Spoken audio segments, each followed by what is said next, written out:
So welcome everyone, कैसे आप सब। उम्मीद है आप लोग बहुत अच्छे होंगे और मज़े में होंगे। तो मोल कॉन्सेप्ट का लेक्चर नंबर 5 लेकर मैं आ गया हूं, जिसमें हम सीखने वाले हैं स्टोक्योमेट्री एंड स्टोक्योमेट्रिक कैलकुलेशन। अगर आप जेई एडवांस का प्रिपरेशन कर रहे हैं या जेई के एक्सपीरियंस हैं या मोल कॉन्सेप्ट को काफ़ी डीप में जानना चाहते हैं, डेप्थ में सीखना चाहते हैं, तो ये लेक्चर्स आपके लिए काफ़ी हेल्पफुल होगा। ठीक है, तो आप लेक्चर सीरीज फॉलो कीजिए, एकदम लेक्चर 1 से जितना भी लेक्चर मोल कॉन्सेप्ट का होता है पूरा देखिए। और साथ ही साथ मैं ये भी बता देता हूँ कि नेक्स्ट लेक्चर से मैं ट्राई करूँगा कि इसका डीपीपी इंट्रोड्यूस करूं, जो कि मैं डिस्क्रिप्शन के लिंक में डाल दूंगा, वहां से आपको डाउनलोड कर लेना है। ठीक है, टाइमली उसको सॉल्व करना है, अच्छे अच्छे क्वेश्चंस रहेंगे, आपका प्रैक्टिस हो जाएगा। ठीक है, तो चलिए हम शुरू करते हैं स्टोक्योमेट्री एंड स्टोइक्योमेट्रिक कैलकुलेशंस। अब ये क्या होता है? ये क्वांटिटेटिव एनालिसिस है। It is a quantitative analysis based on amount. Amount में क्या हो जाता है? मास, ये भी तो अमाउंट है, मास और वॉल्यूम। ठीक है, अमाउंट में आ जाता है of substance of reactants and products in a chemical reaction. जब भी केमिकल रिएक्शन होगा, कुछ रिएक्टेंट्स होंगे, आपस में मिलकर उनका प्रोडक्ट बनेगा। तो जब रिएक्टेंट्स होंगे तो कुछ मात्रा में कौन रिएक्टेंट्स है, उनका अमाउंट्स क्या है, जब वो रिएक्ट करेंगे तो प्रोडक्ट कितना अमाउंट बनेगा, है ना। तो इसी के बारे में आज हम स्टडी करने वाले हैं और उसी का नाम क्या है? स्टोक्योमेट्री। ठीक है, या अगर उसका कैलकुलेशन करते हैं तो उसको बोलेंगे स्टोक्योमेट्रिक कैलकुलेशंस। ठीक है, तो आज का लेक्चर काफ़ी इंटरेस्टिंग होने वाला है, इसीलिए आप इसको पूरा देखिए एकदम। अगर मैं बात करूँ स्टोक्योमेट्री की, तो स्टोक्योमेट्री मेनली दो पार्ट में डिवाइड करते हैं हम। पहला ग्रेवियोमेट्रिक एनालिसिस और दूसरा वॉल्यूमेट्रिक एनालिसिस। ठीक है, तो हम ये पढ़ने वाले हैं, चिंता करने वाली बात नहीं है, जस्ट इसको डिफाइन कर दिया, कोई दिक्कत नहीं है। तो ग्रेवियोमेट्रिक एनालिसिस में हम क्या पढ़ने वाले हैं? मास मास रिलेशनशिप, मतलब रिएक्टेंट्स होंगे ना, तो उनके मास में कैसे कैसे रिलेशन होगा। अगर कोई एक रिएक्टेंट दिया है, कुछ मास दिया हुआ है उसका, एक दूसरा भी रिएक्टेंट दिया हुआ है, उसका भी कुछ मास दिया हुआ है, तो क्या पूरा रिएक्ट कर जाएगा? है ना, कभी बच भी सकता है। प्रोडक्ट्स कितना बनेगा, कौन रिएक्टेंट कितना होगा तो कितना प्रोडक्ट बनेगा, कौन कितना मोल्स होगा तो कितना प्रोडक्ट बनेगा, कौन कितना वॉल्यूम होगा, खास करके गैसियस की बात कर रहा हूं, तो कितना वॉल्यूम प्रोडक्ट बनेगा। ये सारी चीजें इसमें स्टडी करेंगे। इसलिए यहाँ पे मास mass relationship reactants and products के बीच में, अमॉन्ग्स मास वॉल्यूम रिलेशनशिप भी हम पढ़ने वाले हैं, और साथ में वॉल्यूम वॉल्यूम रिलेशनशिप पढ़ने वाले हैं। समझ में आई बात? कोई दिक्कत, एनी प्रॉब्लम नहीं। तो दूसरा जो है ये है वॉल्यूमेट्रिक एनालिसिस, तो इसको भी हम आगे पढ़ने वाले हैं। तो आपको पता है जब भी हम रिएक्शन की बात करेंगे तो हमारे पास बैलेंस्ड रिएक्शन होगा, जनरली बैलेंस्ड रिएक्शन। जैसे मान लो, जैसे ए है, बी है, और ये दोनों मिलकर क्या बना रहे हैं? दो प्रोडक्ट बना रहे हैं। ये रिएक्टेंट है, ए क्या है? कोई रिएक्टेंट है, बी कोई दूसरा रिएक्टेंट है। ये दोनों आपस में मिलकर क्या बना रहे हैं? प्रोडक्ट बना रहे हैं, सी, कैपिटल सी, और डी भी बना रहे हैं। और ये छोटा ए बी सी डी क्या है? इसको बोलते हैं स्टोक्योमेट्रिक कोफिशिएंट। समझे ना, ये रिएक्शन बैलेंस्ड करने के काम आता है। आप कहेंगे ये क्या है? भाई, इससे हमारा मुलाकात बहुत पहले ही हो चुका है, 9th 10th में तो हम पढ़ते ही हैं, रिएक्शन को बैलेंस करते ही हैं। तो देखिए, अगर मैं बोलूँ H2 है और ये O2 है, हाइड्रोजन गैस, ऑक्सीजन गैस। ठीक है, अब ये दोनों मिलेंगे तो ऑब्वियस सी बात है पानी बनेगा। ठीक है, और भी बन सकता है, H2O2 बन सकता है, हम उसकी अभी चर्चा नहीं कर रहे हैं। कंडीशन अलग अलग होता है कोई चीज बनने का। ठीक है, अब ऐसा भी तो नहीं होगा कि H2 इधर से लाया, O2 इधर से लाया, ऐसे मिक्स कर दिया, पानी बन गया। नहीं, वो एक पर्टिकुलर कंडीशन पे होता है, पर्टिकुलर टेम्परेचर पे होता है, प्रेशर पे होता है, समझे ना। तो कंडीशन अलग अलग होता है। तो मान लेते हैं ना यार कि हाइड्रोजन और ऑक्सीजन दोनों मिलकर, हाइड्रोजन क्या है? हाइड्रोजन जलने वाला है, मतलब हाइड्रोजन, जैसे बात होती है ना हाइड्रोजन फ्यूल, अभी बहुत चर्चा हो रहा है। नितिन गडकरी जी जो है यहाँ पे, उन्होंने शायद इंट्रोड्यूस भी किया है हाइड्रोजन फ्यूल से गाड़ी चलने के लिए, समझ रहे हो ना। तो उस अगर, क्योंकि इसका क्या बोलते हैं, कैलोरीफिक वैल्यू बहुत ज़्यादा होता है। अब आप सोचेंगे, चलिए नॉलेज के लिए बता देता हूँ कैलोरीफिक वैल्यू क्या होता है। कैलोरीफिक वैल्यू, मतलब कि अगर हमें कोई भी, जैसे पेट्रोल है, कोयला है, ठीक है ना, एलपीजी है, तो अगर मैं 1 ग्राम कोयला को जलाऊं, 1 ग्राम एलपीजी को जलाऊं, 1 ग्राम कागज को जलाऊं, 1 ग्राम किसी लकड़ी को जलाऊं, है ना, ये सब काम आते हैं ना, हाँ, और 1 ग्राम हाइड्रोजन को जलाऊं, भाई सबसे ज्यादा एनर्जी जो मिलता है वो हाइड्रोजन से मिलता है। इसीलिए हाइड्रोजन का जो कैलोरीफिक वैल्यू होता है ना वो हाईएस्ट होता है। अगर हाइड्रोजन एज ए फ्यूल हमारे पास आ जाए तो समझिए कितना मजा आ जाएगा, है कि नहीं। काश मतलब ऐसा हो जाता ना यार कि मतलब कि वाटर जो है ना, ये देख वाटर होता है ना, ऐसे वाटर H2O वाटर होता है ना, हाँ, हाइड्रोजन तोड़ लेते यार और भर भर के ले जाते हैं। मतलब एक हाइपोथेटिकल सिनेरियो बता रहा हूँ, अगर ऐसा होता तो मजा आ जाता, लेकिन ऐसा नहीं होता है। वाटर से हाइड्रोजन एक्सट्रैक्ट करते हैं ना तो उसमें खर्चा बहुत लग जाता है, इलेक्ट्रोलिसिस से किया जाता है, खर्चा इतना लग जाता है कि यार उससे जो एनर्जी हमें प्राप्त होता है उस खर्चे को रिकवर नहीं कर पाता है, समझे। तो अगर हमारे पास कोई बेस्ट मेथड आ जाए, और भी मेथड है, ताकि हाइड्रोजन हम एक्सट्रैक्ट कर ले, हाइड्रोजन फ्यूल आ जाए, तो वो सबसे ज्यादा इफिशिएंट होगा और सबसे ज्यादा कैलोरीफिक वैल्यू होता है उसका, समझे कि नहीं। Yes, very good. तो ये जैसे H2 है, O2 है, तो हाइड्रोजन गैस जलने वाला, ऑक्सीजन गैस ये जलाने वाला है। ऑक्सीजन गैस क्या बोलते हैं ना कि अगर जैसे कोई भी एक जार ले लो, जैसे एक मोमबत्ती जल रहा है ना, उसको बंद कर देते हैं तो बुझ जाता है, क्यों? क्योंकि उसको ऑक्सीजन नहीं मिलता है। जलने के लिए, बर्निंग के लिए हमें ऑक्सीजन की रिक्वायरमेंट होती है, समझे ना। तो ये जलने वाला, ये जलाने वाला, और H2O क्या मिल गया? बुझाने वाला, समझे कि नहीं। जलने वाला, जलाने वाला और बुझाने वाला, तो यही तो इंटरेस्टिंग है ना यार कि कोई दो ये रिएक्टेंट मिलकर एक प्रोडक्ट बनाते हैं जिनका प्रॉपर्टी इंटायरली डिफरेंट होता है इन रिएक्टेंट से। सोचो ना, ये जलने वाला, ये जलाने वाला, और प्रोडक्ट जो बना वो बुझाने वाला, कोई रिलेशन है क्या रिएक्टेंट्स और प्रोडक्ट में? तो यही तो कंपाउंड होता है। कंपाउंड का यही तो प्रॉपर्टी है कि भाई जो कंपाउंड बनता है ना, वो जैसे मिक्सचर क्या है, जैसे पानी में चीनी डालो या बिना पानी के चीनी खाओ, स्वाद तो उसी टाइप का होता है ना, तो वो मिक्सचर हो गया, है कि नहीं। लेकिन कंपाउंड क्या है? कंपाउंड दो रिएक्टेंट्स डिफरेंटली जब मिलेंगे ना भाई, तो प्रोडक्ट जो बनेगा उनका प्रॉपर्टी इंटायरली डिफरेंट होगा दो रिएक्टेंट से, है कि नहीं। Yes, this is what the product is.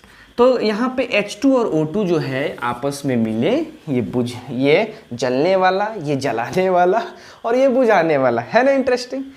तो H2O बन गया, मतलब वाटर बन गया। फिर मैंने देखा यार कि भाई मान लो मैंने यहाँ से 2 हाइड्रोजन लिया, ठीक है, 2 हाइड्रोजन लिया, 2 ऑक्सीजन एटम लिया, 2 हाइड्रोजन एटम लिया, 2 ऑक्सीजन एटम लिया। फिर प्रोडक्ट में देखा कि भाई 2 ही हाइड्रोजन एटम है और 1 ऑक्सीजन एटम है। 1 ऑक्सीजन एटम किधर गया यार? है कि नहीं। जितने रिएक्टेंट में एटम है वो प्रोडक्ट में एटम उतना ही रहता है, समझे ना। तभी तो मास कंजर्वेशन मास होता है ना, मास का कंजर्वेशन होता है, यानी एटम का कंजर्वेशन होता है कि नहीं। तो इसके लिए हमें इस रिएक्शन को बैलेंस करना होता है। बात समझ में आई? क्यों? क्योंकि जितना मास होना चाहिए रिएक्टेंट के साइड, उतना ही मास होना चाहिए प्रोडक्ट के साइड। किसी दूसरे लैंग्वेज में इसी चीज को हम ऐसे समझ सकते हैं कि जितना एटम होना चाहिए रिएक्टेंट के साइड। अरे भाई 5 एटम मैंने लिया, 3, मान लो एक हाइपोथेटिकल सोचो, 3 हाइड्रोजन लिया, 2 ऑक्सीजन लिया, मैंने रिएक्ट करा दिया, तो जो प्रोडक्ट बना है उसमें 3 हाइड्रोजन और 2 ऑक्सीजन होना चाहिए ना, 5 टोटल होना चाहिए ना एटम। तो मास भी कंजर्व होगा और साथ ही साथ एटॉम भी कंजर्व होगा। उसी को बोलते हैं atomic conservation, POAC, principle of atomic conservation. हम पढ़ने वाले हैं आगे, टेंशन नहीं लेने का, ठीक है। तो यहां प्रॉब्लम आ गया कि भाई ये जब रिएक्ट हुआ ना तो वाटर बना तो भाई H2 और O2 मिलकर H2O बना, तो 2 हाइड्रोजन तो है प्रोडक्ट में, लेकिन ऑक्सीजन कहाँ गया? तो इसीलिए हमें इसको बैलेंस करना होगा। तो जब बैलेंस किया तो यहाँ 2 दे दिया हीट एंड ट्रायल से। देखो आज ही हम सीखने वाले हैं कि रिएक्शन को, किसी भी रिएक्शन को, कोई है ना, कोई बोल देता है भाई किसी को रिएक्शन को बैलेंस कर लो, ऐसा कुछ नहीं होता है। रिएक्शन एक होता है आयोनिक रिएक्शन, समझ रहे हैं ना, जिसको हम रिडॉक्स रिएक्शन बोलते हैं। तो रिडॉक्स रिएक्शन को बैलेंस करने का तरीका थोड़ा सा डिफरेंट होता है, वहां पे चार्ज को भी बैलेंस किया जाता है ना। तो उसका तरीका एक या दो या तीन जो भी तरीके होते हैं थोड़ा सा डिफरेंट होता है। आप सिर्फ ये तरीका जान लो ना, बहुत लोग ऐसे बोलते हैं कि यार चलो मतलब वीडियो बनाते हैं बैलेंस एनी केमिकल रिएक्शन, अलग अलग तरीके बताते हैं, लेकिन ऐसा कुछ नहीं है। वो एक्चुअली बताना चाहते हैं कि जिसमें चार्ज नहीं है, जैसे H2O2 H2, इसमें चार्ज है क्या? नहीं है, तो वो उस मेथड से इसको बैलेंस करते हैं। वहां उनका कहने का मतलब है कि इस टाइप के रिएक्शन जिसमें चार्ज इन्वॉल्व ना हो, चार्ज का ट्रांसफर ना हो, उसको बैलेंस करने का तरीका। लेकिन अगर कोई ऐसा बोलता है कि हमारे पास एक ऐसा मेथड है जिससे कि में सारे रिएक्शन बैलेंस हो जाएगा, ऐसा कुछ नहीं है भाई। दो टाइप का रिएक्शन होता है, एक होता है रेडॉक्स रिएक्शन और एक होता है नॉन रेडॉक्स रिएक्शन। अभी तक हम जितने भी पढ़ते आए हैं या जो भी रिएक्शन देखते हैं, ठीक है, वो जनरली नॉन रिडॉक्स रिएक्शन होता है, उसमें चार्ज वगैरह नहीं होता है। लेकिन जहां पे चार्ज का ट्रांसफर होता है इधर उधर ना, उसको बैलेंस करने का अलग तरीका होता है। तो ये उन लोगों को क्लैरिफाई करना चाहिए, ठीक है। चलो कोई बात नहीं, अब चूंकि हम तो डेप्थ में पढ़ रहे हैं तो हम सब चीज जानेंगे, एक एक पॉइंट जानेंगे। चलो अब हाइड्रोजन और ऑक्सीजन मिलकर यहाँ पे क्या होने वाला है, वाटर बन गया। तो मैंने 2 से मल्टीप्लाई करके ऑक्सीजन को बैलेंस कर दिया। हम हीट एंड ट्रायल से बैलेंस कर रहे हैं। अब मैं बताने वाला हूं, आज ही बताने वाला हूं, बहुत बड़े बड़े रिएक्शन होंगे हमारे पास, और कोई भी रिएक्शन जो है मतलब नॉन रिडॉक्स, अब जो भी बोलूंगा ना नॉन रिडॉक्स, चार्ज वगैरह नहीं आएगा, उनको बैलेंस करने का तरीका हम सीखेंगे और चुटकी में बैलेंस कर देंगे। सिर्फ तरीका नहीं सीखेंगे, उसके पीछे छुपे हुए कॉन्सेप्ट को भी समझेंगे। हम रट्टा थोड़े ना मार रहे हैं यहाँ पे, समझे ना। तो कॉन्सेप्ट को भी सीखेंगे कि भाई उस रिएक्शन को बैलेंस करने का कॉन्सेप्ट क्या है, ठीक है। कोई रट्टा मारने वाला काम नहीं होने वाला है, ओके। तो यहाँ पे देखिए, जब अभी मैं हीट एंड ट्रायल से कर रहा हूँ कि कैसे करूँ कि उधर भी ऑक्सीजन जितना और हाइड्रोजन हो उतना ही इधर भी हो। तो पहले दिमाग लगाओ, समझे ना, पहले हीट एंड ट्रायल से करो, ठीक है। तो हीट एंड सबसे पहले बोला जाता है कि भाई कार्बन को बैलेंस कर लो, है ना, मेटल को कोई फ्लो बैलेंस करना होता है, मतलब जैसे हो, जो पुराना तुम्हारा मेथड है ना उससे बैलेंस करो। हम आगे आगे जैसे जैसे बढ़ेंगे, हमारे पास एक समय आएगा, आज ही आएगा, जब हम किसी भी रिएक्शन को मतलब नॉन रिडॉक्स हम आराम से बैलेंस करेंगे विथ कॉन्सेप्चुअल क्लैरिटी। देखिए मैंने 2 हाइड्रोजन को यहाँ पे बैलेंस कर दिया, तो 2 तो यहाँ ठीक है, लेकिन 2 ऑक्सीजन को बैलेंस कर दिया, 2 लेफ्ट में ऑक्सीजन 2 राइट में ऑक्सीजन। फिर मुझे पता चला कि भाई हाइड्रोजन तो 2 था और इधर भी 2 था, लेकिन अब 2 से मल्टीप्लाई करने पे 4 हो गया। यस, इसीलिए मुझे इधर भी 2 से मल्टीप्लाई करना होगा, ठीक है। तो सिंपलेस्ट रेशियो आ गया ना 2 1 2, और ये 2 1 2 ये क्या है, स्टोइकियोमेट्रिक कोफिशिएंट। अभी तो बताया था ना, लिख लेना स्टोइकियोमेट्रिक कोफिशिएंट। ये जैसे यहाँ पे कोई एलिमेंट है A, ठीक है, ये रिएक्ट किया है B से, तो A का जो कोफिशिएंट है ना, ये इसका स्टोइकियोमेट्रिक कोफिशिएंट है, B का जो कोफिशिएंट है ना वो B का स्टोइकियोमेट्रिक कोफिशिएंट है। सिंपल सी बात है। और ये C का, ये D का, चलिए कोई बात नहीं। मतलब कि क्या मैं बोल सकता हूँ, हाइड्रोजन H2 गैस बात करूँ तो H2 गैस का स्टोइकियोमेट्रिक कोफिशिएंट क्या है, 2 है। O2 गैस का स्टोइकियोमेट्रिक कोफिशिएंट 1 है। H2O का स्टोइकियोमेट्रिक कोफिशिएंट 2 है। तो आई होप आपके दिमाग में ये समझ में आ गया, क्लियर हो गया।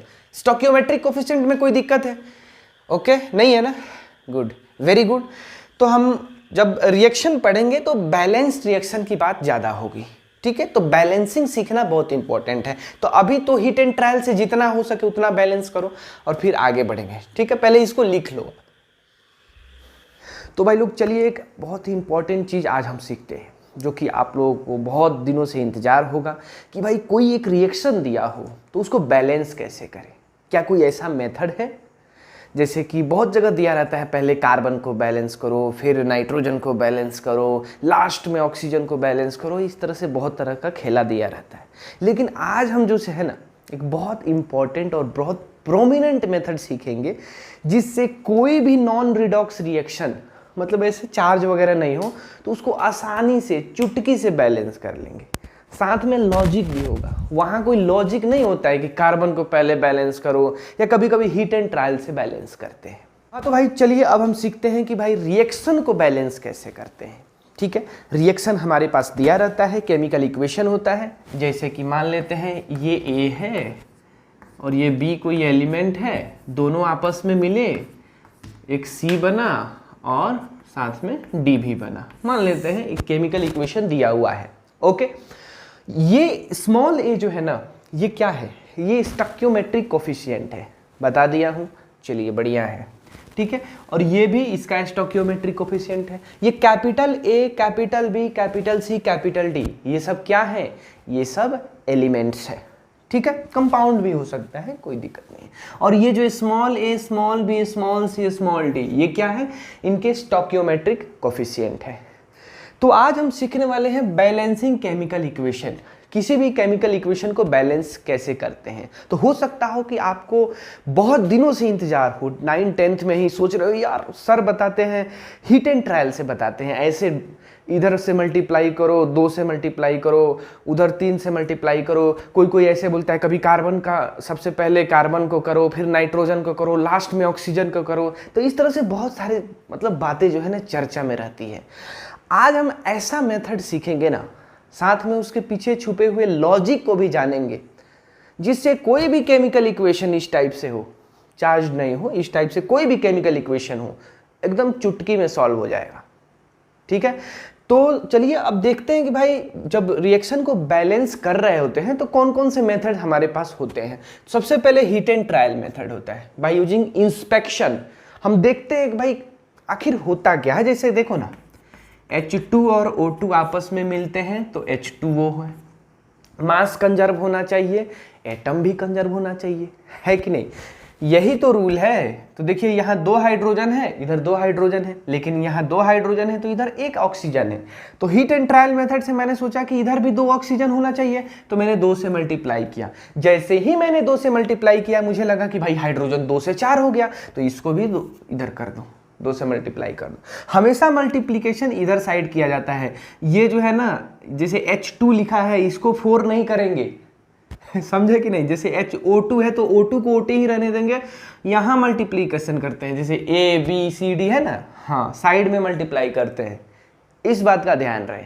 Okay, very good. चलिए अब देखिए यहाँ पे हमने क्या किया, इंस्पेक्शन किया और रिएक्शन को बैलेंस कर दिया, वेरी गुड। अब देखिए यहाँ पे by using some general method, बहुत मार्केट में बहुत तरह के मेथड है।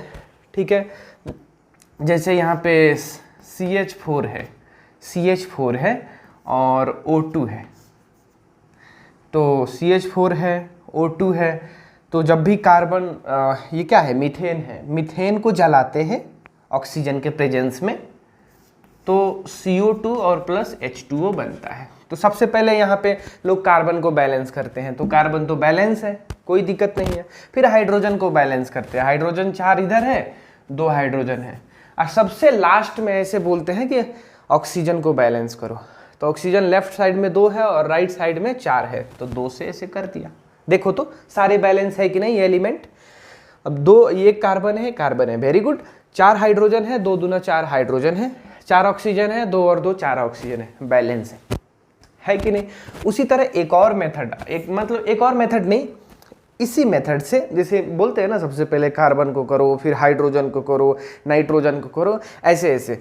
देखो मान लेते हैं C4H10 है, C4H10 है, ये ऑक्सीजन के प्रेजेंस में आया, बर्न हुआ, तो ये क्या है, अल्केन ही तो है ना, नहीं C4H10 है, C4H8 मैंने लिख दिया था बाई मिस्टेक। ठीक है, तो C4H10 जो है ऑक्सीजन के प्रेजेंस में जब बर्न हो रहा है तो ऑब्वियस सी बात है CO2 प्रोड्यूस होगा और H2O निकलता है। अल्केन को जब ऑक्सीजन के प्रेजेंस में बर्निंग करते हैं तो वो CO2 निकलता है, याद रहे, और साथ ही साथ H2O भी निकलता है। अब बात आई कि भाई इधर तो 4 है, फॉर्मूला देखो, केमिकल इक्वेशन को देखो, क्या ये बैलेंस है? नहीं है। क्यों? क्योंकि इधर 4 कार्बन है, इधर 1 कार्बन है। तो कार्बन में भी गड़बड़ है, हाइड्रोजन में भी गड़बड़ दिख रहा है और ऑक्सीजन में भी गड़बड़ दिख रहा है। तो अब हमें क्या करना है, बैलेंस करना है। तो बैलेंस करते समय अभी बोला था ना, कार्बन को सबसे पहले बैलेंस करो। तो 4 इधर है तो 4 इधर लिख दिया, वेरी गुड। 4 कार्बन बैलेंस हो गया। 4 कार्बन इधर है तो 4 कार्बन उधर हो गया। याद रहे, नीचे नहीं लिखते हैं, इधर सीधे मल्टीप्लाई करके लिखते हैं, नहीं तो फॉर्मूला ही चेंज हो जाएगा, सीधी बात है। हाँ, अब कार्बन को बैलेंस कर दिया, फिर हम हाइड्रोजन को बैलेंस करते हैं। तो हाइड्रोजन भाई साहब कितने हैं, लेफ्ट साइड में 10 हाइड्रोजन है और इधर 2 हाइड्रोजन है, तो 5 से मल्टीप्लाई कर देंगे, है ना मस्त।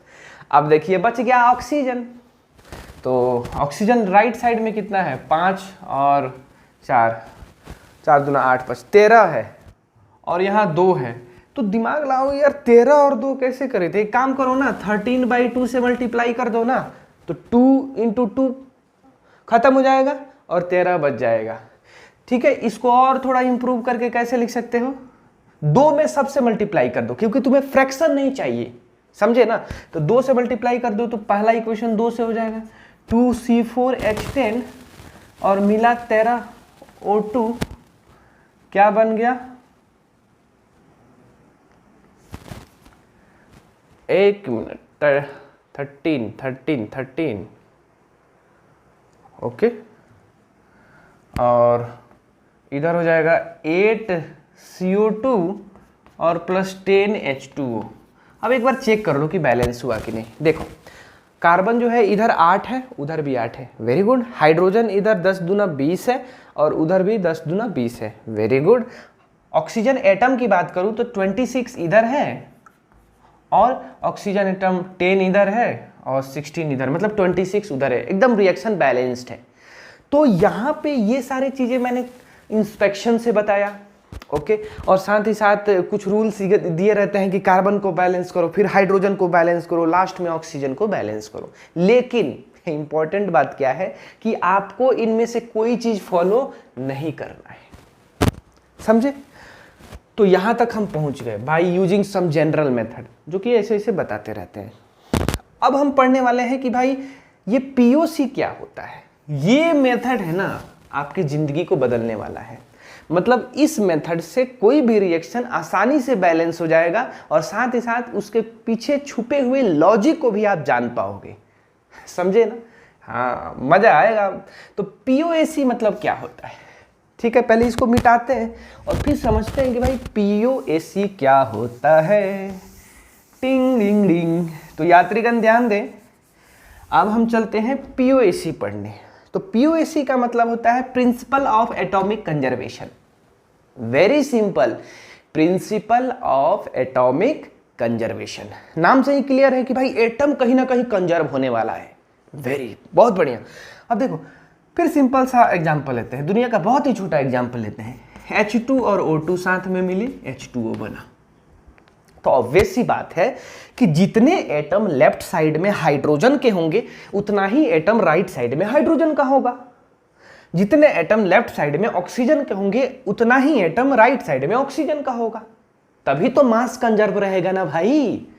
तो इसी प्रिंसिपल को ध्यान में रखते हुए हम यहाँ पे एक मेथड डेवलप करेंगे और उस मेथड को हम क्या बोलेंगे, principle of atomic conservation method जो भी है। और उस मेथड से हम कोई भी रिएक्शन को बैलेंस करेंगे। और मैं यहाँ पे बहुत सारे एग्जाम्पल देने वाला हूँ, ठीक है। 7-8 जो भी 9-10 एग्जाम्पल दूंगा उसको आपको करना है, आपको बहुत मजा आएगा, ठीक है। तो पहले समझते हैं कि भाई प्रिंसिपल ऑफ एटॉमिक कंजर्वेशन क्या बोलता है। तो प्रिंसिपल ऑफ एटॉमिक कंजर्वेशन के अनुसार रिएक्टेंट साइड ईच एलिमेंट के जितने एटम होते हैं, प्रोडक्ट साइड में भी उन्हीं सारे एलिमेंट का उतना ही एटम होता है, क्योंकि एटम तो डिस्ट्रॉय नहीं होने वाला है, समझे ना, क्योंकि मास डिस्ट्रॉय नहीं होने वाला है। पढ़े हो ना conservation of mass, very good. तो मास कंजर्वेशन इसलिए होता है क्योंकि हर एलिमेंट को, मान लो 2-4 एलिमेंट मैंने रिएक्ट कराया, तो कोई हाइड्रोजन है, कोई ऑक्सीजन है, कोई नाइट्रोजन है, इस टाइप से कुछ है। तो जब आपस में रिएक्ट करके प्रोडक्ट्स बनाएंगे तो उन प्रोडक्ट्स में इधर जितना हाइड्रोजन था उतना हाइड्रोजन उधर भी रहेगा, इधर जितना कार्बन था उतना कार्बन उधर भी रहेगा, इधर जितना नाइट्रोजन था या ऑक्सीजन था उतना ही उधर नाइट्रोजन या ऑक्सीजन रहेगा। मतलब एटम का कंजर्वेशन होगा। एटम, नंबर ऑफ एटम जितना ईच एलिमेंट का इधर है उतना ही उधर भी होगा। कंबाइन इधर उधर हो सकता है, हो सकता है यहां हाइड्रोजन ऑक्सीजन के साथ कंबाइन किया हो, उधर नाइट्रोजन के साथ कंबाइन कर जाए, लेकिन नंबर तो चेंज नहीं होगा ना भाई। यस, अब इसी कॉन्सेप्ट को समझने के लिए चलिए हम सीखते हैं बैलेंस करना। तो चलिए अब सीखते हैं रिएक्शन को बैलेंस कैसे करते हैं बाय यूजिंग POAC। देखिए मान लेते हैं हमारे पास एग्जाम्पल है CH4 वाला एग्जाम्पल लेते हैं, कोई दिक्कत। ऑक्सीजन के प्रेजेंस में अगर मीथेन को आप जलाते हो तो CO2 प्रोड्यूस होता है और साथ में H2O भी प्रोड्यूस होता है, ठीक है। तो ये तो केमिकल इक्वेशन आपके पास दिया रहेगा, आपको करना है बैलेंस। तो आपका पहला स्टेप क्या होगा, आप इसका कोफिशिएंट ही तो फाइंड करते हो ना, इधर कुछ लिखते हो, यहाँ कुछ लिखते हो, यहाँ कुछ लिखते हो और वहाँ कुछ लिखते हो। तो एक काम करो ना, ABCD मान लो, समझे कि नहीं, कोफिशिएंट ABCD मान लो, बस ABCD फाइंड कर लो। अब वो कैसे करते हैं देखना जरा ध्यान से, कैसे करते हैं यूजिंग, अब एग्जाम में ये मत लिखना यूजिंग वगैरह, ये एक स्टेप बता रहा हूं, using POAC, principle of atomic conservation. क्या है, जितना नंबर ऑफ एटम कार्बन का लेफ्ट साइड में होगा उतना ही राइट साइड में होगा, या ऐसे भी बोल सकते हो जितना मोल कार्बन का लेफ्ट साइड में होगा रिएक्टेंट में होगा उतना ही प्रोडक्ट में होगा। तो क्या मैं इस वाले कॉन्सेप्ट से मैं जितना A इंटू यहाँ कार्बन 1 है ना इक्वल टू C इंटू 1 लिख सकता हूं, दिस इज फर्स्ट, ठीक है। उसी तरह जितना हाइड्रोजन लेफ्ट साइड में होगा उतना ही हाइड्रोजन राइट साइड में होगा। Very good, hydrogen left side में कितना है 4 इंटू A मतलब 4A, ओके। हाइड्रोजन हर एलिमेंट का देखेंगे, हाँ हर एलिमेंट का देखेंगे, देखना बाद में बहुत फास्ट आ जाएगा।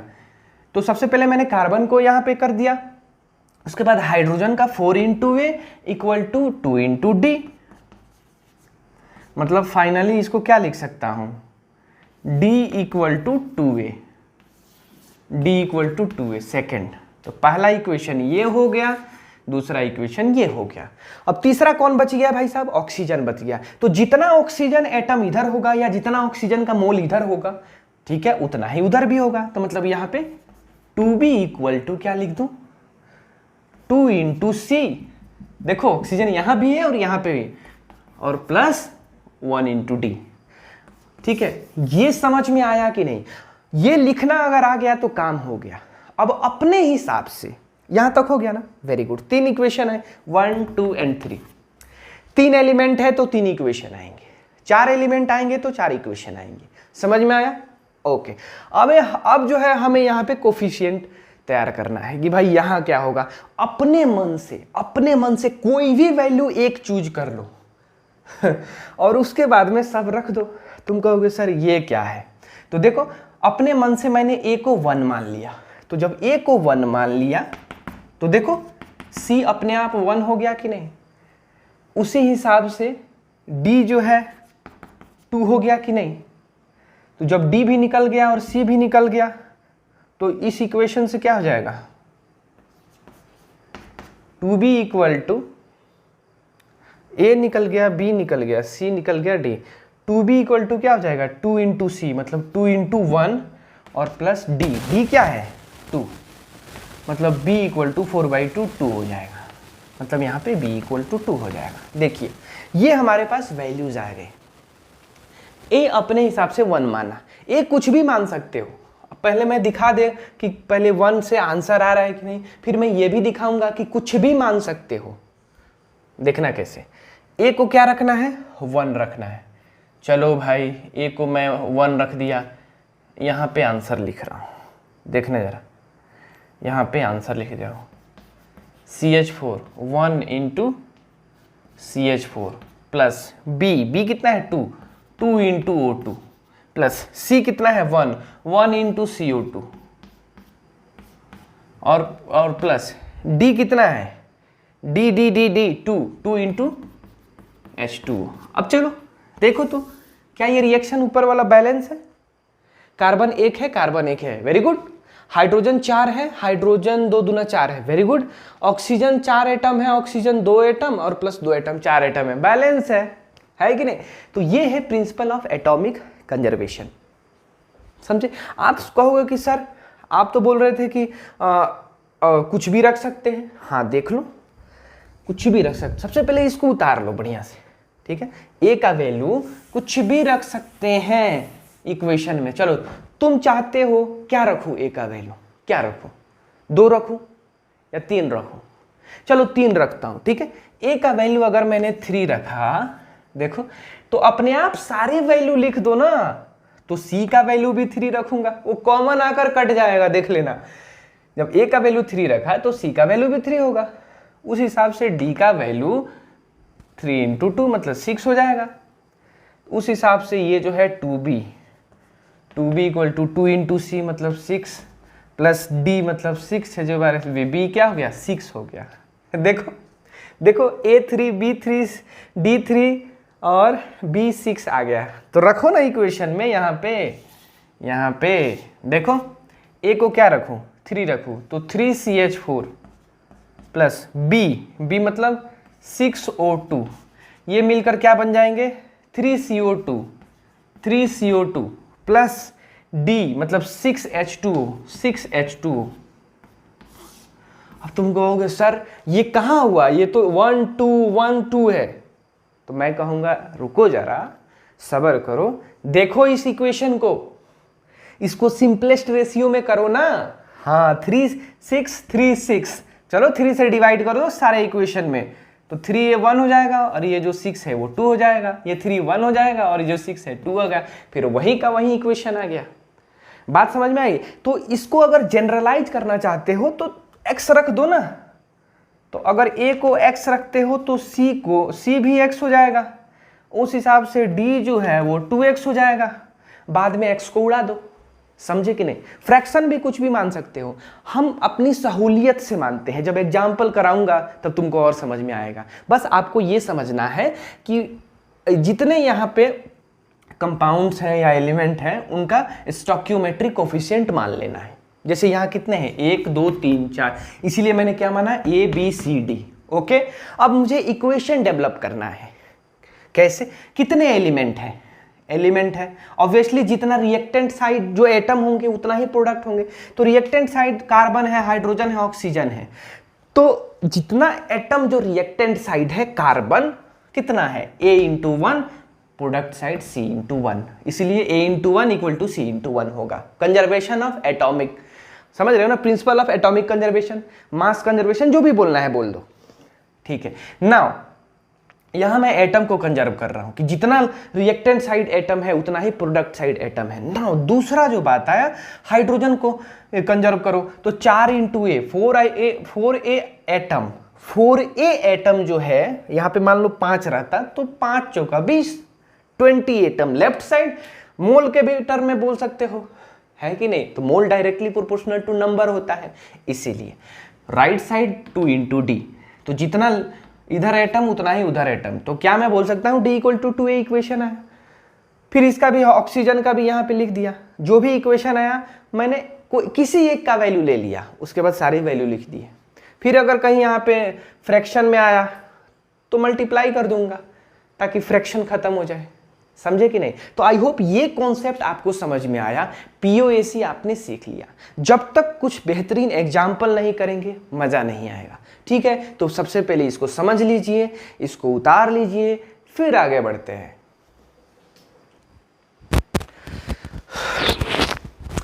ओके भाई, तो यहाँ पे मैंने आपको क्वेश्चंस दिए हैं, ठीक है।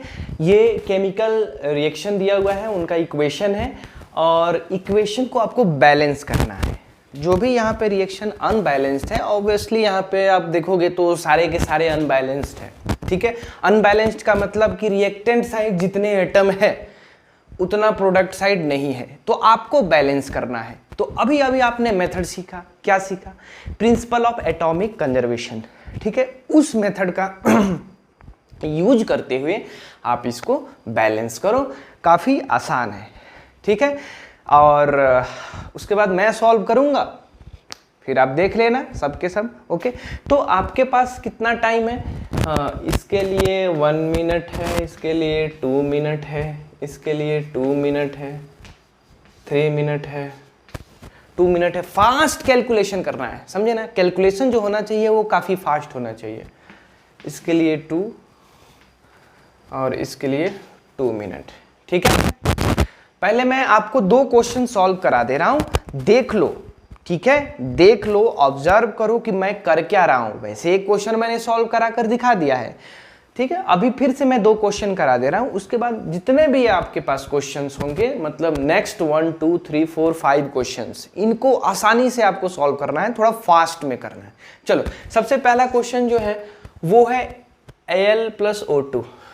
चलिए, तो यहाँ पे मैं रिएक्शन लिखता हूँ, एक मिनट, यहाँ पे रिएक्शन लिखता हूँ। क्या है? Al + O2, ये मिलकर क्या बने? Al2O3। ओके, तो स्टोइकियोमेट्रिक कोफिशिएंट इसको A मान लिया, इसको B मान लिया, इसको C मान लिया, है ना?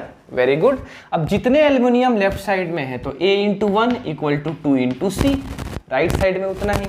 अब और दूसरा क्या है? ऑक्सीजन है, तो एटम, ऑक्सीजन एटम टोटल कितना है? 2 × B है, तो उधर कितना है? 3 × C है। हो गया। अब देखो, जनरली मैं A को 1 मान लेता हूँ ठीक है, तो A को अगर मैं 1 मानता हूँ तो उस हिसाब से C 1/2 हो जाएगा। तो एक काम करो, C को 1 मान लो। ये चालाकी होता है, क्योंकि C को 1 मान लूंगा ना तो A फ्रैक्शन नहीं आएगा। अगर A को 1 मानूंगा तो C फ्रैक्शन आ जाएगा। देखो, फ्रैक्शन भी आएगा तो बाद में मल्टीप्लाई करने पे आंसर तो वही आने वाला है, चेंज नहीं होने वाला है। लेकिन एक होता है ना यार, शुरू से ही फ्रैक्शन आए तो कितनी अच्छी बात है। तो C को 1 मान लिया, तो उस हिसाब से A क्या हो गया? 2 हो गया। A और C निकल गया। दूसरा, C को यहाँ पे क्या मान लूँ? फिर भी फ्रैक्शन तो आ ही रहा है, कोई बात नहीं। C को 1 माना तो B कितना आ जाएगा? 3/2। तो क्या मैंने ABC फाइंड कर लिया? चलो, अब ABC का वैल्यू इसमें रखो, तो C को 1 रखो, तो यहाँ 1 रखा। B को 3/2 रखो, तो B का 3/2 रखा। और A को 2 रखो, तो A को 2 रखा। चलो, लेकिन अभी फ्रैक्शन में है। फ्रैक्शन क्या है? 3/2 है। तो एक काम करो, पूरे इक्वेशन में 2 से मल्टीप्लाई कर दो, हमें फ्रैक्शन तो चाहिए नहीं।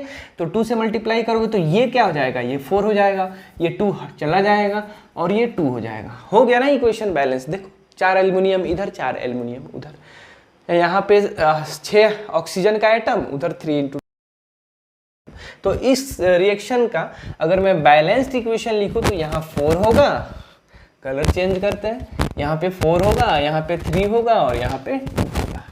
समझ में आया? आई होप ये कॉन्सेप्ट समझ में आया होगा आपको, ठीक है। तो नेक्स्ट वाला भी आप खुद से पहले ट्राई कर लो, अच्छा रहेगा। वैसे मैं सॉल्व तो कर ही रहा हूँ, ठीक है।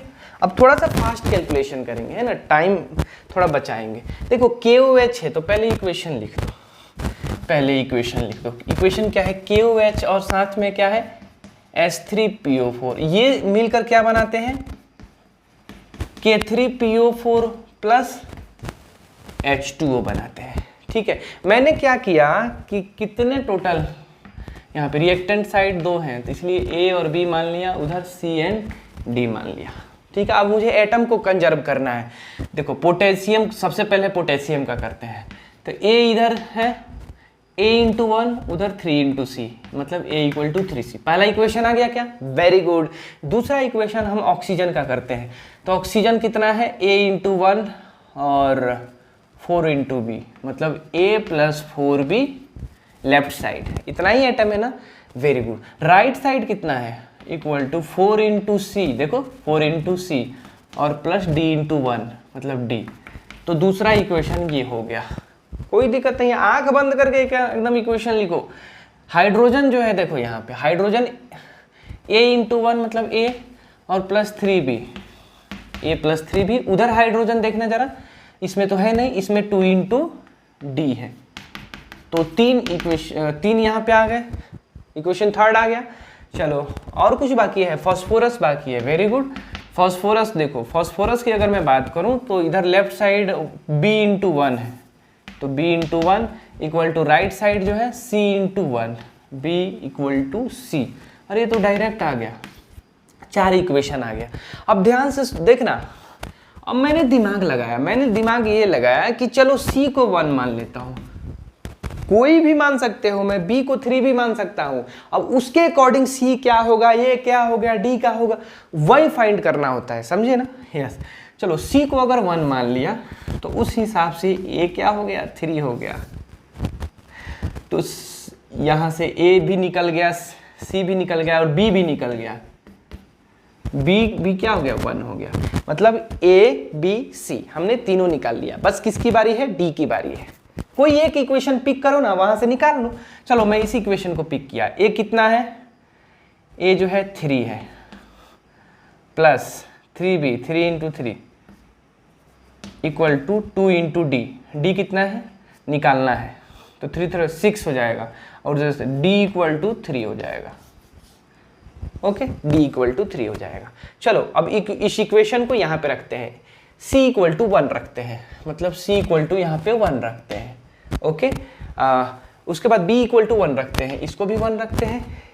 उसके बाद में A इक्वल टू क्या रखते हैं, बोलो, A इक्वल टू 3 रखते हैं, यहाँ पे 3 रखते हैं, और D इक्वल टू 3 रखते हैं, यहाँ पे 3 रखते हैं। अब चेक करो इक्वेशन बैलेंस्ड है कि नहीं। देखो सबसे पहले पोटेशियम, 3 पोटेशियम 3 पोटेशियम, बिल्कुल सही है। उसके बाद में ऑक्सीजन, 3 ऑक्सीजन 4 3 7 ऑक्सीजन, 4 और 3 7 ऑक्सीजन, ये भी बैलेंस्ड है। फास्फोरस देखो, फास्फोरस 1 है, फास्फोरस 1 है, वाह वाह क्या बात है। उसके बाद में ऑक्सीजन हो गया। हाइड्रोजन देखो, 3 हाइड्रोजन और 6 हाइड्रोजन लेफ्ट साइड, 3 दूना 6 hydrogen right side, equation balanced है कि नहीं। ओके, तो आपको ये सब ट्राई करना है इसी मेथड से, और ये आसानी से सॉल्व हो जाएगा। ठीक है, एक और करा दूं क्या, एक और करा दूं, इसको कर लिया। आप बिना देखे इसको सॉल्व करना है। ठीक है, चलो मैं कोई रैंडम पिक करता हूं, ठीक है, ये सॉल्व करता हूं। हाँ, PCl5 प्लस H2, इसको सॉल्व करता हूं। ठीक है, मैं आपको आंसर दे दूंगा कि इसको कैसे बैलेंस करें, क्या क्या आंसर होगा। अब लास्ट जो क्वेश्चन है मैं इसको सॉल्व करता हूं, उसके बाद आपकी रिस्पॉन्सिबिलिटी है ये चारों सॉल्व करना। मैं आंसर यहाँ पे दे दूंगा। चलो PCl5 का इक्वेशन लिखो। सबसे पहले इक्वेशन लिखो, PCl5 प्लस H2O मिलकर क्या बनाते हैं, H3PO4 प्लस HCl। ये हमारे पास केमिकल इक्वेशन। अब इसको बैलेंस करना है, तो क्या करेंगे, A टाइम इसमें मल्टीप्लाई करेंगे, B इसमें, C इसमें, D इसमें, चलेगा। Very good. कभी कभी E भी आ जाएगा, एक और अगर प्रोडक्ट बनता है तो उसमें कोई दिक्कत की बात नहीं है, वही काम करना है उसमें भी। चलो फास्फोरस को पहले बैलेंस करो। इधर फास्फोरस A है और 1 है, ये अभी बैलेंस किया था क्या इसको, नहीं ये दूसरा है। A है तो उधर क्या है, C है, पहला इक्वेशन आ गया। क्लोरीन को बैलेंस करो, इधर 5 है, लेफ्ट साइड है, 5 इंटू है, राइट साइड कितना है, D है। चलो क्लोरीन भी बैलेंस हो गया।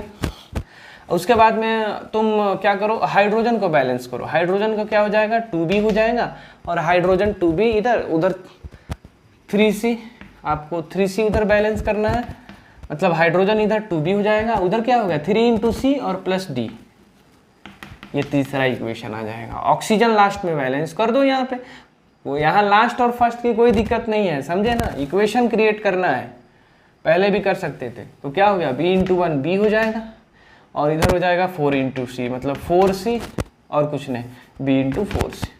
चलो ये इक्वेशन आया, जो मानना हो मान लो, किसी भी एक को। क्या मानना चाहते हो, C को 1 मानना चाहते हो, चलो मान लो, या A को भी 1 मान लो, कोई दिक्कत नहीं है। चलो A को मान लो 1, क्या, चलो A को मान लिया। जब A को अगर 1 माना तो उस हिसाब से D अपने आप 5 हो जाएगा। A को 1 माना तो C भी यहाँ पे 1 हो जाएगा, तो जब C हो जाएगा तो B यहाँ पे 4 हो जाएगा। देखो ABCD चारों आ गया कि नहीं। A इक्वल टू 1 लिख दो, A इक्वल टू यहाँ पे 1 लिख दो, B इक्वल टू 4 लिख दो, C इक्वल टू 1 लिख दो, D इक्वल टू 5 लिख दो। चेक करो एक बार। ये सब करने के बाद इक्वेशन को चेक करना बहुत इंपॉर्टेंट है। चेक नहीं करोगे तो फिर कहाँ से पता चलेगा कि सही है कि गलत है। फास्फोरस 1 है, फास्फोरस 1 है, बिल्कुल सही। 5 हाइड्रोजन, मतलब 5 यहाँ पे क्लोरीन है, 5 क्लोरीन है, ये भी सही है। उसके बाद में हाइड्रोजन 8 हाइड्रोजन है, 3 और 5 हाइड्रोजन है। ऑक्सीजन जो है ये 4 है, ऑक्सीजन जो है यहाँ 4 है, मतलब इक्वेशन क्या है, बैलेंस्ड है कि नहीं। तो आप जो है इन सबको सॉल्व कीजिए, मैं आंसर अभी यहाँ पे लिख दे रहा हूँ। ठीक है, तो यहाँ पे आई होप आपने सॉल्व कर लिया होगा सब। अब आंसर को आप मैच कर सकते हैं, कोई भी इस टाइप के रिएक्शन बैलेंस कर सकते हो, इधर 2-3 हो या इधर भी 2-3 हो, कोई फर्क नहीं पड़ता है, समझे क्या, आराम से बैलेंस हो जाएगा, वो सिंपल है ये। ओके, तो देखो 12 हाइड्रोजन, क्लोरीन जो है 12 क्लोरीन है, इधर 6 दूना 12 क्लोरीन है, 4 फॉस्फोरस है, इधर कितना है 4 फॉस्फोरस है। ऑक्सीजन जो है 12 चौका 48 48 और प्लस 58 हो गया, अरे भाई साहब 58 और 4 चौका 16 और प्लस 7 छक 42 58। सही है, हर तरह से सही है, कोई दिक्कत नहीं है, समझे। तो क्या अब आप इक्वेशन को बैलेंस कर पाओगे इस टाइप से जो भी दिया होगा। अगर तुम इस लायक हो गए हो, एलिजिबल हो गए हो, ये अच्छा लगा होगा मेथड, तो इस मेथड में ओवरऑल क्या कर रहे हैं हम, एटम को कंजर्व कर रहे हैं। तो कमेंट बॉक्स में जरूर लिखना, ठीक है, कि अंडरस्टूड वेल। ठीक है, यहाँ पे एक केमिकल इक्वेशन, केमिकल जो भी हम बैलेंस कर रहे हैं। अब चलिए आगे बढ़ते हैं नेक्स्ट टॉपिक की ओर। आई होप आपने ये सब कर लिया होगा, ठीक है, चलिए आगे बढ़ते हैं। तो चलिए अब एक बहुत ही बेहतरीन पॉइंट को समझते हैं, जिसका चर्चा मार्केट में काफ़ी रहता है, लोग इसकी चर्चा काफ़ी करते हैं और एग्जाम में भी आता है, आपको भी इससे रिलेटेड काफ़ी क्वेश्चन सॉल्व करने होंगे। और वो क्या है, लिमिटिंग रीजेंट, जिसको हम LR भी बोलेंगे। ठीक है, अब ये लिमिटिंग रीजेंट नाम से ही थोड़ा सा क्लैरिटी आ गई होगी कि भाई हाँ कितना अमाउंट, कितना लिमिट में रखें प्रोडक्ट बने, इस टाइप से कुछ थॉट्स आ रहा होगा। अब चलिए जो भी आ रहा होगा, सबसे पहले मैंने यहाँ पे कुछ पॉइंट्स लिख दिए हैं, इन पॉइंट्स को समझते हैं, उसके बाद मैं एग्जाम्पल लूँगा, तब जाकर और क्लियर हो जाएगा। देखिए, the amount of product is limited by this reagent, मतलब कि अगर मान लेते हैं कुछ ऐसा बनता है, कोई एलिमेंट A लिया और B लिया और A B जो है एक, इन दोनों के मिलने से प्रोडक्ट C बना। मान लेते हैं इनका स्टोक्योमेट्रिक कोफिशिएंट ये 3 है, ये 2 है और ये क्या है 4 है, दिया हुआ है पहले से रिएक्शन। अभी जो है बैलेंस्ड है, पहले बैलेंस नहीं था, सिर्फ A और B C दिया था तो बैलेंस नहीं था। यहाँ पे स्टोक्योमेट्रिक कोफिशिएंट दे दिया है, इसका मतलब अब जो है ये बैलेंस्ड है। चल नाउ अब ये क्या बोलता है कि A अगर 3 मोल में लेता हूं और B 2 मोल लेता हूं, तब जाकर C 4 मोल बनेगा। समझ में आया ना। तो बहुत सारे रूल्स हम पढ़े हैं, तो उन्हीं रूल्स के बेसिस पे क्या मैं इस कॉन्सेप्ट का यूज कर सकता हूं, बिल्कुल कर सकता हूं। तो वही मैं बता रहा हूं कि अगर A जो है आपके पास A 3 मोल है, तो आप चाहते हैं कि A पूरा रिएक्ट कर जाए B से, तो कब रिएक्ट करेगा, जब B आप 2 मोल लोगे। तो अगर 2 मोल से आपने कम ले लिया तो कुछ A बच जाएगा, समझे कि नहीं। और फिर बाद में अगर मान लेते हैं आप 3 मोल A लिए और 2 मोल B लिए, तो A भी पूरा यूज हो जाएगा, B भी यूज हो जाएगा और साथ में C बनेगा। तो ये तो दोनों क्या है, रिएक्टेंट है और ये क्या है, प्रोडक्ट है। तो प्रोडक्ट का रिएक्टेंट का कंप्लीट यूज हो जाए, तो इसके लिए जो मोल्स होना चाहिए ना, वो इन्हीं के रेशियो में होना चाहिए, 3:2 के बीच में। अगर नहीं होगा तो क्या होगा, नहीं होगा तो कोई एक जो है ना कंप्लीटली यूज हो जाएगा और एक जो है दूसरा जो भी बचा हुआ, अगर ये कंप्लीटली यूज हो जा रहा है तो इसमें से बच जाएगा थोड़ा सा। थ्योरेटिकली बात कर रहा हूं, अगर ये कंप्लीटली यूज हो जा रहा है तो इसमें से थोड़ा बच जाएगा। अच्छा, ये होगा कब, ये तब होगा जब हम मोल्स जो हैं, जो अमाउंट जो है, मोल्स जो है 3:2 के बीच में नहीं लेंगे। मतलब अगर मैं 6 मोल A लूं और 4 मोल 2 लूं, B लूं, तो पूरा A और पूरा B यूज होकर C बना लेंगे, ना तो A बचेगा और ना ही B बचेगा। समझ में आया ना। हाँ, लेकिन क्या होगा जब मैं मान लेते हैं 5 मोल्स A ले लिया और 3 मोल्स B ले लिया, तो तो अब तो देखिए यहाँ पे 3:2, 5:3 नहीं, अब उस रेशियो में नहीं है। मतलब यहाँ तो एक बात पक्का है कि कोई एक जो है कंप्लीटली यूज हो जाएगा रिएक्शन में, और बाकी जो है बचा हुआ बी जो है वो थोड़ा सा बच जाएगा इसके साथ रिएक्ट करने के बाद। अब कौन बचेगा और कौन पूरा यूज हो जाएगा, जो कंप्लीटली यूज हो जाता है उसी को बोलते हैं लिमिटिंग रीजेंट। अब देखो यहाँ पे पहला पॉइंट क्या है, the amount of product is limited by this reagent. मतलब लिमिटिंग रीजेंट ये बताता है कि प्रोडक्ट बनेगा तो कितना बनेगा, समझे कि नहीं। मतलब प्रोडक्ट की जो आइडेंटिटी है, जो अमाउंट का, वो लिमिटिंग रीजेंट पे डिपेंड करता है कि नहीं। आई होप आपको समझ में आया। दूसरा पॉइंट जो है इंपॉर्टेंट पॉइंट है, substance present in limiting amount call limiting reagent. ये तो इसी टर्म से कंफर्म हो गया था कि इसी टाइप का कुछ आने वाला है। मतलब लिमिटिंग अमाउंट में हो, कम अमाउंट में हो, या ऐसा अमाउंट में हो कि जो कि कंप्लीटली यूज हो जाए, समझे कि नहीं। चलिए नेक्स्ट पॉइंट की तरफ मूव करते हैं। Limiting reagent is completely consumed in reaction. यही तो मैं बताना चाह रहा था। जो भी लिमिटिंग रीजेंट आएगा, जैसे मेरे पास एक एलिमेंट ए है और ये बी एलिमेंट है, तो या तो ए लिमिटिंग रीजेंट होगा, नहीं तो बी लिमिटिंग रीजेंट होगा। तो जो इस रिएक्शन में कंप्लीटली यूज हो गया वही लिमिटिंग रीजेंट होता है। हमारा काम है कि भाई उसको आइडेंटिफाई करना, है कि नहीं। तो पहले समझ में तो आया कि लिमिटिंग रीजेंट होता क्या है। तो लिमिटिंग रीजेंट, अगर ए पूरा कंज्यूम हो गया, मैंने बताया था ना, अगर 3:2 में आप लेते हो, अगर ए का 3 मोल लेते हो, बी का 2 मोल लेते हो, तो कंप्लीटली दोनों कंज्यूम हो जाएंगे।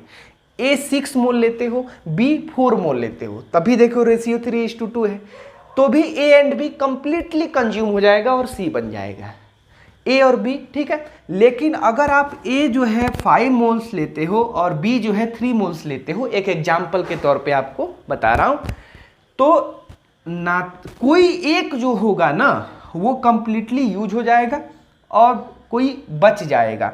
अगर ए यूज हो जाता है कंप्लीटली तो बी बच सकता है, और बी यूज हो जाए तो ए बच सकता है थोड़ा सा। मतलब उसको एक्सेस बोलेंगे, समझे कि नहीं। चलिए अब हम समझते हैं, या product is formed on the basis of LR. मतलब जो भी प्रोडक्ट बनता है ना वो लिमिटिंग रीजेंट पे बनता है, उसी के बेसिस पे बनता है। अरे आप सोचो ना, एक मान लेते हैं ए जो है बी से रिएक्ट करके, बी का बहुत आपने अमाउंट लिया, बी बहुत ज़्यादा अमाउंट लिया, तो ए कम अमाउंट में लिया, तो एक फिक्स अमाउंट ही तो बी से रिएक्ट करेगा ना। तो रिएक्ट कर दिया, उसके बाद में सिर्फ बी पड़ा हुआ है, ए तो है ही नहीं ना। तो प्रोडक्ट जो भी बन रहा था पहले वो भी तो फिक्स हो गया, जब तक ए था तभी तक वो बना। आई बात समझ में। यस, यानी प्रोडक्ट कितना बनेगा इन दोनों के रिएक्शन से, ये इंटायरली किस पे डिपेंड कर रहा है, लिमिटिंग रीजेंट पे। अगर ए लिमिटिंग रीजेंट है तो ए पे डिपेंड करेगा, बी लिमिटिंग रीजेंट है तो बी पे डिपेंड करेगा। तो आई होप आपको लिमिटिंग रीजेंट का कॉन्सेप्ट समझ में आया, ठीक है। अब कुछ लोग यहाँ पे फॉर्मूला बताते हैं कि लिमिटिंग रीजेंट जो होता है वो क्या होता है, मोल्स अपॉन स्टोइकियोमेट्रिक कोफिशिएंट। लेकिन आप लॉजिक से चलो, मान लेते हैं ये फॉर्मूला आपको पता ही नहीं है, ठीक है। दिमाग लगाओ, थोड़ा सा दिमाग लगाएंगे ना सब कुछ सॉल्व हो जाएगा। आपने लिमिटिंग रीजेंट का नाम ही नहीं सुना फिर भी सॉल्व हो जाएगा क्वेश्चन। इसलिए उस लॉजिक को यहाँ पे समझते हैं। पहले हम ये सीखते हैं कि भाई इसमें से लिमिटिंग रीजेंट कौन है, बिना फॉर्मूले को जाने हुए। मुझे किसी ने कहा कि भाई मैंने 5 मोल ए एलिमेंट लाया, 3 मोल बी एलिमेंट लाया, तो मुझे बताओ रिएक्शन के बाद कौन बच जाएगा, ए बचेगा या बी बचेगा, ठीक है। तो चलो इसको हम सॉल्व करते हैं, ठीक है। मैंने जो है जो मोल्स, जैसे ये 3 मोल है, ये 2 मोल है, तो ये 4 मोल होना चाहिए। चलिए ठीक है, अब मैं देखिए कैसे सॉल्व करता हूं। मैं बोल रहा हूं कि 3 मोल्स, इधर सॉल्व करो क्या, हाँ इधर सॉल्व करो। मैं क्या बोल रहा हूं कि 3 moles A needed for 2 moles B of B. मतलब अगर आपके पास बी का 2 मोल है तो ए का 3 मोल यूज होना चाहिए, समझे कि नहीं। यूनिटरी मेथड का यूज कर रहा हूं, तो 1 mole of A needed for 2/3 moles of B। ठीक है, 3 moles A is needed for 2 moles of B, 1 moles of A is needed for 2/3 moles of B। तो आपका A कितना दिया है, 5 moles of A needed for 2/3 into 5, मतलब 10/3, मतलब 3.3 moles के आसपास आ रहा है। मतलब अगर ये 5 मोल है मैंने लिया, तो इसके लिए B की कितनी रिक्वायरमेंट है, 3.3 है। इसका मतलब ये पहले ही खत्म हो गया है कि नहीं। अगर मैं यहां पर पहुंच रहा हूं कि A 5 मोल ले रहा हूं, तो उसके लिए B की कितनी रिक्वायरमेंट है, बोल रहा हूं ना, ये यूनिटरी मेथड से 3.3 मोल्स की रिक्वायरमेंट है, लेकिन ये तो 3 मोल्स ही है। इसका मतलब 5 मोल से पहले ही ये रिएक्ट होकर खत्म हो चुका है B। तो यहां से क्या आया, B जो है ये क्या है, लिमिटिंग रीजेंट है। मैं वो फॉर्मूला भी बताऊंगा चुटकी में। क्या करते हैं, मोल्स अपॉन स्टोइकियोमेट्रिक कोफिशिएंट करते हैं, जिसका वैल्यू कम आता है वही लिमिटिंग रीजेंट है। लेकिन आप कॉन्सेप्चुअली पहले चलो ना, कि आपको नहीं पता है लिमिटिंग रीजेंट का फॉर्मूला, तो कौन कैसे बनता है, क्या होता है, वो पहले जानते हैं। अगर आप सोच रहे होंगे सर जैसे आप A को साथ लेकर चले, क्या B को भी वैसे चल सकते हैं क्या? हाँ बिल्कुल।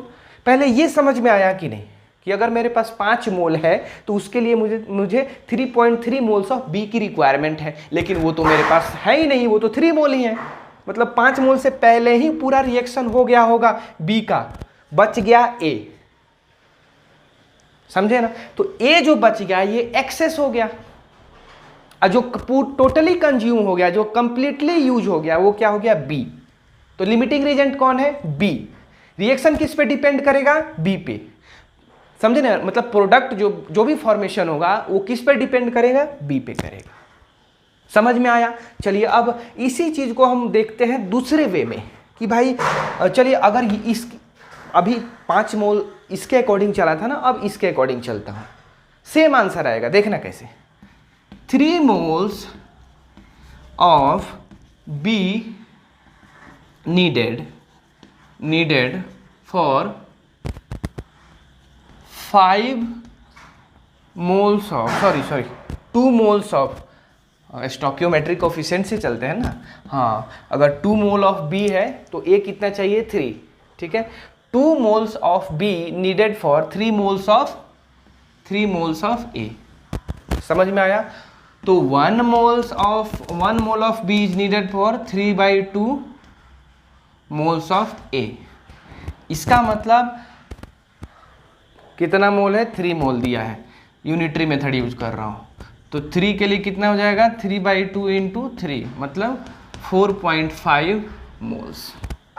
इसका मतलब ये हुआ कि अगर मैं B का 3 मोल ले रहा हूं, तो ये B कंप्लीटली रिएक्ट कर जाए, कंप्लीटली कंज्यूम हो जाए, तो A की कितनी चाहिए, A कितना हो कि कंज्यूम हो जाएगा, A 4.5 मोल्स होना चाहिए, है कि नहीं। तो A कितना है, 5 मोल्स है, 0.5 मोल एक्स्ट्रा है, तो यहां से भी तो प्रूफ हो गया ना। तो एक्सेस में है कौन, A, और लिमिटिंग कौन है, कंज्यूम कौन हो जा रहा है, B। तो यहां से ऐसे निकाल देंगे, ठीक है। लेकिन आप सोचो कि यार ये कब कब बार बार यही सब करे, तो ये अच्छी बात नहीं है। एक शॉर्टकट मेथड मिल जाए, है कि नहीं, ताकि हम आसानी से पता कर सके कि हाँ भाई ये लिमिटिंग रीजेंट है या ये लिमिटिंग रीजेंट है, किसी भी रिएक्शन में, समझे ना, आसानी से पता कर लें। ठीक है, तो आई होप पहले आप इसको समझ गए होंगे। अब लिख लीजिए अच्छे से, फिर मैं उस पर चर्चा करता हूं।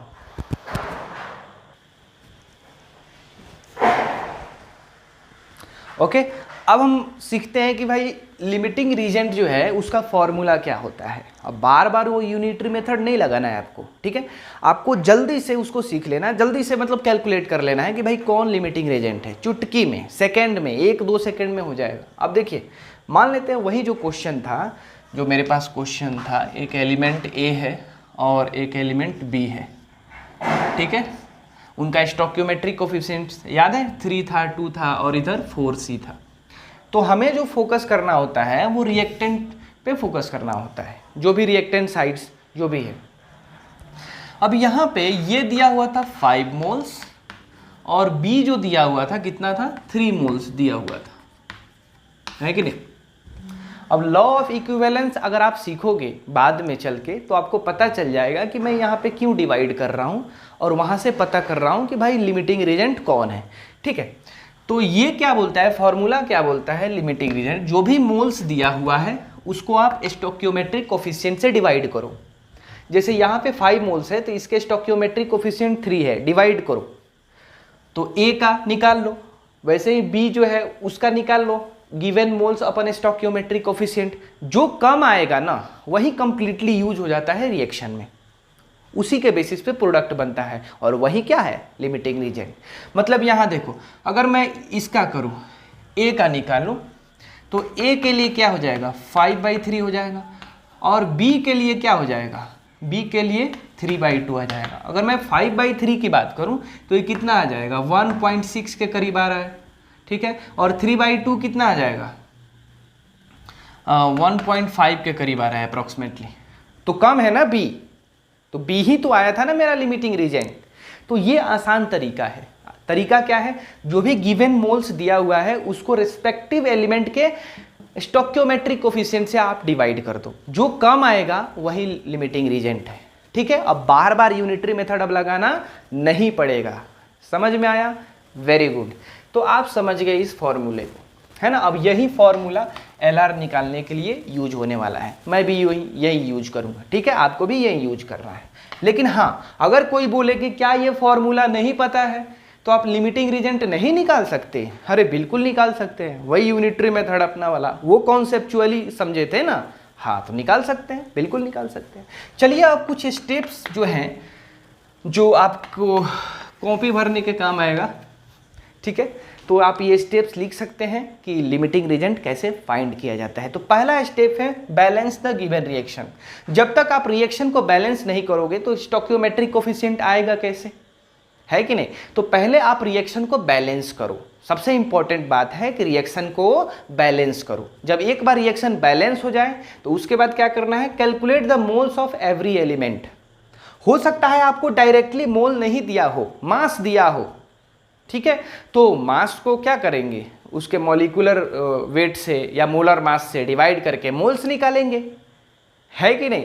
तो इसके लिए हमारे पास 2 चीजें होनी चाहिए ना, moles of each and every element and their stoichiometric coefficient. तो स्टोक्योमेट्रिक कोफिशिएंट के लिए मैंने क्या किया, रिएक्शन को बैलेंस किया, और ये मोल पता करने के लिए अगर दिया हुआ है तो बहुत अच्छी बात है, नहीं दिया हुआ है तो मास से मोलर मास से मास को मोलर मास से डिवाइड कर देंगे, सिंपल सी बात है। तो ये 2 स्टेप, बैलेंस करें फिर मोल्स निकालें, उसके बाद क्या करेंगे, डिवाइड करेंगे हर सब को।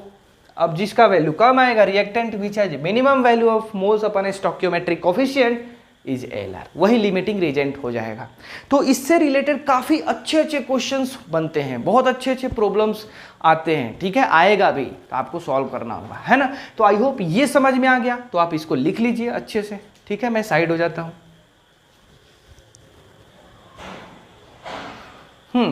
तो अब देखिए यहाँ पे लिमिटिंग रीजेंट के बारे में थोड़ा सा तो हो ही गया, थोड़ा नहीं बहुत कुछ हो गया। अब समझते हैं कि परसेंटेज यील्ड क्या होता है। यील्ड जो परसेंटेज होता है, कभी कभी रिएक्शन होगा तो ज़रूरी नहीं है कि आपको लगेगा कि भाई 500 ग्राम कोई एलिमेंट आपने ए लिया तो उसमें प्योर एलिमेंट कुछ और है, उसमें इम्प्यूरिटीज भी हो सकता है, समझे कि नहीं। तो जो रिएक्शन होगा ना तो वो इम्प्यूरिटी हटा कर होगा ना, है कि नहीं। रिएक्शन कुछ और भी कंपाउंड आ गया, उससे ही रिएक्ट हो गया, तो बहुत सारे फैक्टर्स हैं जिनके चलते हमें 100% यील्ड नहीं मिलता है। हमें लगता है कि भाई जैसे है ना H2 + O2 क्या बनता है H2O, अगर बैलेंस करें तो ये 2 से मल्टीप्लाई कर दूँ, 2 से मल्टीप्लाई कर दूँ, तो हमें लगता है ना 2 ग्राम अगर हाइड्रोजन गैस ले और उसके बाद में 2 मोल हाइड्रोजन गैस ले और 1 मोल ऑक्सीजन गैस ले तो हमारे पास 2 मोल ऑफ H2O आता है, आना चाहिए थ्योरेटिकली। लेकिन होता क्या है कि कोई एलिमेंट अगर A ले लिया, मान लो ये 3A, अभी बताया था ना एग्जाम्पल 2B और 4C। A जब मैंने लिया ना तो मुझे लगा कि 1 किलो ए है, 1 किलोग्राम ए है, लेकिन उसमें इम्प्योरिटी था, एक्चुअली में वो 800 ग्राम ही था।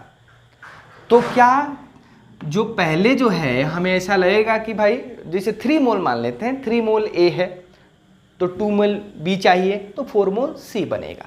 लेकिन ए में सम अदर एलिमेंट्स भी मौजूद है, मान लेते हैं 2.75 ही एक्चुअल में है ए, तो उसके अकॉर्डिंग ना रिएक्शन होगा, उसके अकॉर्डिंग ना प्रोडक्ट बनेगा। समझ में आए? तो ऐसे बहुत सारे फैक्टर्स हैं जो कि रिएक्शन को अफेक्ट करते हैं, जिससे कि हमारा परसेंटेज एल्ड जो है ना, मतलब 100% नहीं आ पाता है ना, वो थोड़ा सा डिक्रीज हो जाता है। तो वही कैसे निकालेंगे परसेंटेज? तो actual yield of the reaction, हमें एक्चुअली जो मिला, हाँ प्रैक्टिकली अच्छा इतना मिला, हाँ ठीक है। Theoretical yield of reaction, stoichiometric coefficient की सहायता से हमें कितना मिलना चाहिए था, तो यहाँ से इंटू 100 है कि नहीं। तो इसी के रेफरेंस पे ना थ्योरेटिकल जो भी हमारे पास आता है उसके रेफरेंस पे देखेंगे कि भाई actual yield of the reaction अपन theoretical yield of reaction. Actual को आप प्रैक्टिकल भी बोल सकते हो, कहीं कहीं पे इसको प्रैक्टिकल भी लिख सकता है। जो हमें मिलता है, हमें हाँ इतना ही मिला, मिलना कितना चाहिए था ये थ्योरेटिकली, समझे कि नहीं। हाँ तो उसको एक और टर्म में लिख सकते हैं, actual mass of product form. हाँ एक्चुअली में इतना मास प्रोडक्ट हुआ, लेकिन बनना चाहिए था इतना। वो किसके अकॉर्डिंग बनता है? स्टोइकियोमेट्रिक कोएफिशिएंट, समझे कि नहीं। हाँ, या ऐसे भी लिख सकते हो, actual moles of product form upon moles of product form as per stoichiometric coefficient या थ्योरेटिकली। तो ये सब आई होप आपको क्लियर होगा, ये कोई बड़ी बात नहीं है, लल्लू पल्लू है, बहुत ही आसान चीज है ना।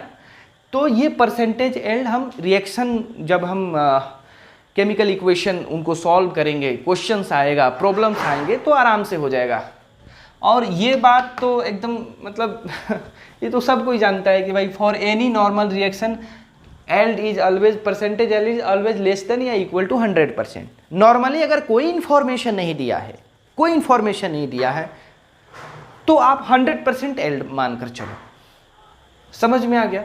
मान लो इम्प्योरिटी दे दे, समझे ना, या क्वेश्चन में दे दे कि 60% ही एल्ड है, तो आप उसके अकॉर्डिंग चलो, ठीक है। क्वेश्चन आएगा तो समझ में आ जाएगा। और देखिए, तो ऑब्वियस ही बात है 100% से कैसे ज़्यादा बन सकता है भाई थ्योरेटिकली जो बनेगा उससे ज़्यादा प्रैक्टिकली कैसे आ सकता है? नहीं आ सकता है ना।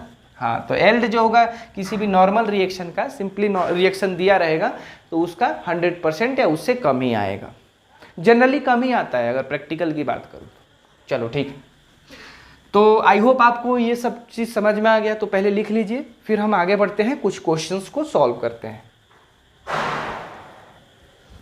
अब देखिए यहाँ पे अगर मान लेते हैं आपके पास कैल्शियम कार्बोनेट है, कैल्शियम कार्बोनेट है, इसको आपने हीट किया, तो कैल्शियम कार्बोनेट को हीट करेंगे तो कैल्शियम ऑक्साइड और प्लस CO2 फॉर्म होता है, ठीक है, ये तो आपको पता ही होगा। चलिए कोई दिक्कत नहीं है। अगर मान लेते हैं कि देखिए इसका मोलर मास क्या हो जाएगा, 40 12 कितना हो जाएगा, 52 48 100 100 ग्राम हो जाएगा। मान लेते हैं आपके पास एक सैंपल है और उस सैंपल में 100 ग्राम कैल्शियम कार्बोनेट है, ठीक, बाकी कोई इंफॉर्मेशन नहीं दिया है। तो अगर आप उसको हीट करते हो तो कैल्शियम ऑक्साइड बनेगा। देखो ये रिएक्शन बैलेंस है क्या, कैल्शियम कैल्शियम O3 हाँ बैलेंस है, चलो कोई बात नहीं। मतलब 1 मोल अगर आपके पास कैल्शियम कार्बोनेट है तो 1 मोल कैल्शियम ऑक्साइड बनेगा and 1 mole carbon dioxide release होगा, है कि नहीं, क्लियर है। चलिए 100 ग्राम अगर ये है, 1 मोल ये है, तो ये भी 1 मोल ही फॉर्म होगा। तो कितना हो जाएगा ये हो जाएगा आपका 40 और 16 56 ग्राम हो जाएगा। और कार्बन डाइऑक्साइड कितना हो जाएगा, 32 44 44 ग्राम हो जाएगा। ये देखिए मास भी कंजर्व हो गया, जितना रिएक्टेंट साइड मास है उतना ही प्रोडक्ट साइड भी मास है। मोल की बात करूँ तो इसका 1 मोल है, इसका 1 मोल है, इसका 1 मोल है, एज पर स्टोइकियोमेट्रिक कोएफिशिएंट, तो वहाँ से भी ठीक चल रहा है, कोई दिक्कत नहीं है। अच्छा ये कब होगा, जब ये 56 ग्राम है और ये 44 ग्राम है, ये तभी होगा जब एल्ड जो है वो कितना है 100% है, रिएक्शन में कोई दिक्कत नहीं हुआ। समझे कि नहीं? अगर मान लेते हैं क्वेश्चन में पहले दिया होता कि 100 ग्राम मैंने कैल्शियम कार्बोनेट लिया, ध्यान से देखिए यहाँ पे क्वेश्चन में पहले ही दे दिया कि हमने 100 ग्राम कैल्शियम कार्बोनेट लिया, लेकिन प्रोडक्ट का जो एल्ड है ना वो है 60% है, ये क्वेश्चन में दिया हुआ है।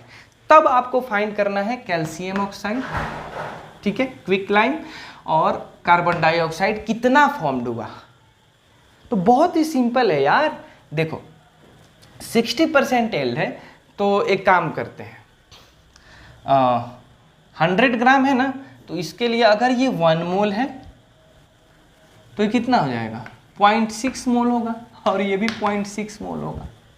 मोल की तरह सोचो ना, मास से भी सोच सकते हो, कोई दिक्कत नहीं है। तो जब 0.6 मोल होगा और ये 1 मोल है, ठीक है, तो 0.6 मोल, अच्छा 100 ग्राम पे कितना आता, 100 ग्राम पे आता ये 56 ग्राम आया, और ये 100 ग्राम पे कितना आया था, 44 ग्राम। तो बनने वाला था 56 ग्राम, लेकिन एल्ड परसेंटेज कितना है, 60% है ना, तो लिख लो 56 इंटू 60% लिखो, या सिंपली 0.6 से मल्टीप्लाई कर दो, ये वही तो है। समझे कि नहीं? 36 325 33.6 ग्राम। उसी तरह उसको भी निकाल सकते हो, 44 इंटू 0.6, 6 चुका 24, 2 6 चुका 24 2 26, 26.4 ग्राम ये आ जाएगा, और ये भी ग्राम आ जाएगा। ये कब हुआ, जब एल्ड जो है वो 60% हुआ, मतलब जो भी कंपाउंड फॉर्म हो रहा है उसका 60% ही फॉर्म हो रहा है। होने वाला था थ्योरेटिकली तो 56 ग्राम और 44 ग्राम फॉर्म होने वाला था, लेकिन चूंकि यहाँ पे रिएक्शन में कुछ ऐसा प्रॉब्लम हो गया, या कोई और आया ये उसके साथ रिएक्ट कर गया, समझे कि नहीं, कुछ प्रॉब्लम हो गया जिसके चलते हमारे पास 60% यील्ड दिया हुआ है, तो हमने जो भी कंपाउंड जो आने वाला था 56 ग्राम आने वाला, तो उसका 60% ही एक्चुअल में आएगा या प्रैक्टिकली आएगा। समझ में आ गया, कॉन्सेप्ट समझ में आया? ठीक है, अब मैं कुछ क्वेश्चंस यहाँ पे देने वाला हूँ, ठीक है। मूल कॉन्सेप्ट जो है ना, यहाँ तक अगर आपको अच्छे से समझ में आ गया तो आगे का रास्ता काफ़ी आसान होने वाला है और मज़ा आने वाला है। तो ये कॉन्सेप्चुअली काफ़ी चीज़ हम लोग सीख लिए हैं। अब बारी है कुछ क्वेश्चंस करने की और कॉन्सेप्ट को क्लियर करने का, ठीक है। तो चलिए कुछ क्वेश्चंस कर लेते हैं अच्छे अच्छे, उसको खुद से अपने से ट्राई कीजिए, ठीक है। थोड़ा सा फास्ट कैलकुलेशन होना चाहिए, और हाँ, कैलकुलेशन करते समय आपको मोबाइल फ़ोन का यूज नहीं होना चाहिए, यानी कैलकुलेटर का यूज बिल्कुल नहीं करना है। ओके, तो चलिए हम कैलकुलेट करते हैं, सॉरी क्वेश्चन सॉल्व करते हैं। ओके, तो आपके पास यहाँ पे क्वेश्चन दिया हुआ है, मैंने अभी 2 क्वेश्चन लिखा है, तो इन दोनों क्वेश्चन को आप ट्राई कीजिए। आसान क्वेश्चन है, ठीक है, तो आप ट्राई कीजिए। इस क्वेश्चन को सॉल्व करने के लिए आपके पास मात्र 1 मिनट है, ठीक है। और सेकंड जो क्वेश्चन है इसको सॉल्व करने के लिए आपके पास 3 मिनट है, 3 मिनट, ठीक है। ओवरऑल 4 मिनट आप टाइम लीजिए, वीडियो को पॉज कीजिए और इन क्वेश्चंस को सॉल्व कीजिए, फिर मैं तो सॉल्व करूंगा ही, ठीक है। ओके, तो आई होप आपने ये क्वेश्चन जो है ट्राई कर लिया होगा और सॉल्व भी कर लिया होगा, ठीक है, आंसर भी आ गया होगा। तो चलिए मैं इसको सॉल्व करता हूँ, ठीक है, आपको चेक करना है। तो पहला क्वेश्चन है, magnesium carbide reacts with water to give propyne gas and magnesium hydroxide. तो सबसे पहले ये समझना जरूरी है कि भाई मैग्नीशियम जो हाइड्रोक्साइड होता है वो क्या होता है, सॉरी मैग्नीशियम कार्बाइड जो होता है वो क्या होता है। तो मैग्नीशियम कार्बाइड देखिए कुछ इस टाइप का होता है। मैग्नीशियम पे आपको तो पता है +2 चार्ज होता है, तो यहाँ पे 2 मैग्नीशियम जो है ये कार्बाइड के साथ, जैसे ये क्या है, ये रहा, ये यहाँ पे इस पे -2 इस पे -2, ठीक है। तो कैसे होगा, अगर इसका फॉर्मूले की बात करूँ, इसके फॉर्मूले की बात करूँ तो ये हो जाता है Mg2C3, ये मैग्नीशियम कार्बाइड हो गया। और ये जो है रिएक्ट कर रहा है वाटर के साथ, तो क्या फॉर्म हो रहा है, प्रोपाइन गैस हो रहा है। सबसे पहले मैग्नीशियम हाइड्रोक्साइड है, चलो पहले वही लिख देता हूँ, कोई दिक्कत नहीं है। मैग्नीशियम हाइड्रोक्साइड का फॉर्मूला, इससे आपका परिचय तो हुआ ही होगा, कोई दिक्कत नहीं है। अब चलिए उसके बाद में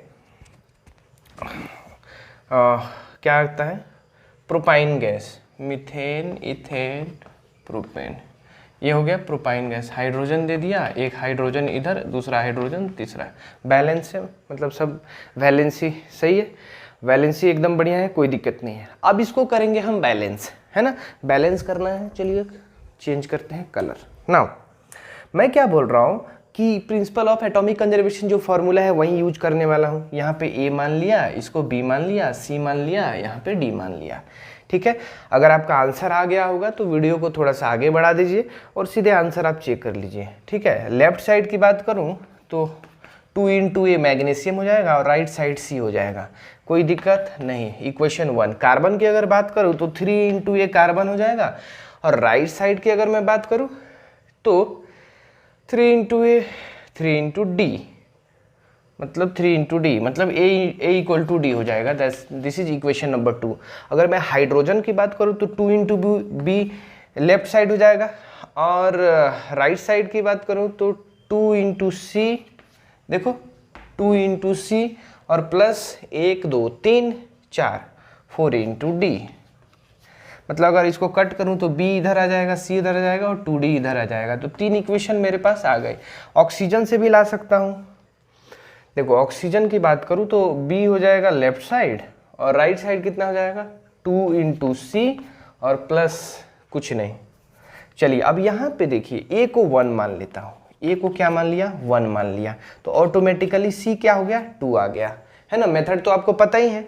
A को 1 माना, A को 1 माना तो यहाँ पे आ गया 1, तो उस हिसाब से C क्या हो गया, C 2 हो गया, ठीक है। जब C 2 हो गया, C 2 हो गया तो B 4 हो गया, तो B यहाँ पे 4 हो गया। तो जब B 4 हो गया A = D, मतलब D भी 1 ही होगा। चलिए 1 आ गया। चलिए अब चेक करते हैं आंसर को। मैग्नीशियम यहाँ पे 2 है, उधर भी 2 है, बढ़िया बात है। कार्बन जो है इधर 3 है और उधर कितना है 1 2 3, उधर भी 3 है, सही है। हाइड्रोजन यहाँ पे 4 × 2 8 है, यहाँ पे 2 × 2 4 और प्लस 4 8 है, बिल्कुल सही है। ऑक्सीजन 4 है लेफ्ट साइड, राइट साइड कितने हैं 2 × 2 4 है, यानी सही है, ठीक है। तो बैलेंस यहाँ पे इसका 1 हो जाएगा, इसका 4, इसका 2 और इसका 1। आई होप आपका सही आया होगा, ठीक है। नेक्स्ट पॉइंट की तरफ मूव करते हैं, क्वेश्चन नंबर 2 को सॉल्व करते हैं, ठीक है। हाँ तो अब चलिए हम क्वेश्चन को सॉल्व करते हैं। सेकंड क्वेश्चन में क्या बोल रहा है कि what mass of P4O10 was obtained when 1.24 gram of P4 reacts with 1.92 gram of O2, ठीक है। क्वेश्चन का पार्ट 1 है, if 1.42 gram of P4 is obtained then find the percent yield of the reaction। तो सबसे पहले question जो है ना, जैसे आपको क्वेश्चन दिख रहा है उसका डेटा जल्दी जल्दी लिख लो शॉर्ट फॉर्म में, यानी P4O10 जो है, P4O10 जो है निकालना है आपको, ठीक है। उसके बाद में P4 जो है यानी फॉस्फोरस ओवरऑल दिया हुआ है, फॉस्फोरस का अमाउंट कितना दे, वो 1.24 ग्राम दिया हुआ है और ऑक्सीजन का अमाउंट भी दिया हुआ है 1.92 ग्राम। अब यही दो रिएक्ट करके ना P4O10 बनाएंगे, है कि नहीं। तो इनका इक्वेशन लिख दो, केमिकल इक्वेशन। अब देखिए भाई P4 जो है, फॉस्फोरस जो है ना P4 के फॉर्म में पाया जाता है, जैसे ऑक्सीजन O2 के फॉर्म में, हाइड्रोजन H2 के फॉर्म में, कार्बन को C लेते हैं सिंपली। उसी तरह P4 जो है ऑक्सीजन के साथ रिएक्ट करके P4 जो है O10 फॉर्म करता है। समझ में आई बात। अब देखिए यहाँ पे अब इस रिएक्शन को बैलेंस करेंगे। अब POAC यहाँ पे लगाने मतलब थोड़ा सा लेंदी हो जाएगा। सिंपली दिख रहा है कि ये 4 है, ये 4 है, ये 10 है, तो यहाँ पे 5 से मल्टीप्लाई कर देंगे, हो गया। नाउ अब देखिए दोनों मास दिया हुआ है, इसका मास भी दिया हुआ है, इसका भी मास दिया हुआ है, यानी कि हमारा रिस्पॉन्सिबिलिटी ये है कि मोल्स फाइंड कर ले, क्योंकि अगर इसका 1 मोल है तो इसका 5 मोल चाहिए ताकि इसका 1 मोल फॉर्मेशन हो, है ना। तो मोल को लेकर चलेंगे तो हो सकता है कुछ लिमिटिंग रीजेंट आए, देखते हैं। अगर मैं बात करूं फॉस्फोरस P4 का, तो मोल्स ऑफ, देखिए सिंपली मोल्स ऑफ P4 की बात कर रहा हूँ, कितना हो जाएगा, मास दिया हुआ है 1.24 ग्राम और फॉस्फोरस का जो मोलर मास होता है 31 ग्राम होता है, ये आपको भी पता होना चाहिए, ठीक है। तो 31 इंटू 4 करोगे तो वो भी 124 आ जाएगा, ये 0.01 आ गया। मतलब यहाँ जो भी यहाँ पे ये P4 है वो कितना मोल है, 0.01 मोल है। बहुत बढ़िया। मोल्स ऑफ O2, अगर मैं O2 की बात करूं तो सबसे पहले मास देखो 1.92 ग्राम दिया हुआ है, और O2 का मोलर मास कितना होगा, 32 हो जाएगा, 32 हो जाएगा। बहुत ही बढ़िया। उसके बाद में 7 त्रिका 6 0.06 ये हो गया, ठीक है। आप करके देख लेना, ये 0.06 आएगा। लेकिन क्या इससे हम LR निकाल लिए क्या, नहीं। उसके लिए मुझे जो भी मोल्स आया है रेस्पेक्टिव उनको हमें स्टोइकियोमेट्रिक कोफिशिएंट से डिवाइड करना होगा। तो अगर मैं P4 की बात करूं तो P4 के लिए क्या हो जाएगा, 0.01 अपन स्टोइकियोमेट्रिक कोफिशिएंट 1। उसी तरह अगर मैं O2 की बात करूं तो 0.06 डिवाइडेड बाई स्टोइकियोमेट्रिक कोफिशिएंट कितना हो जाएगा, 5। मतलब ये 5 हो जाएगा, 0.014। हाँ, तो अब देखो ये 0.014 ये ज्यादा आ गया। मतलब जो भी प्रोडक्ट बनेगा ना वो किसके अकॉर्डिंग बनेगा, P4 के अकॉर्डिंग बनेगा, समझे। यानी लिमिटिंग रीजेंट कौन हो गया, P4 हो गया। बचेगा कौन, O2 बच जाएगा, समझे कि नहीं। तो आई होप ये आपने लिख लिया होगा। हम आगे बढ़ने वाले हैं, इसको मिटाने वाले हैं। तो आप वीडियो को पॉज कीजिए, अगर नहीं लिखा होगा तो जल्दी से लिख लीजिए, ठीक है। ओके, या ऐसे ही रहने देते हैं, चलो कोई बात नहीं। तो हमें पता चल गया कि जो मोल है ना P4 का वो 0.01 हो। तो अगर P4 का 1 मोल है तो इसका भी 1 मोल होने वाला है। यानी P4 का अगर 0.01 मोल दिया हुआ है, इसका मतलब क्या हुआ, P4O10 का भी उतना ही मोल होगा।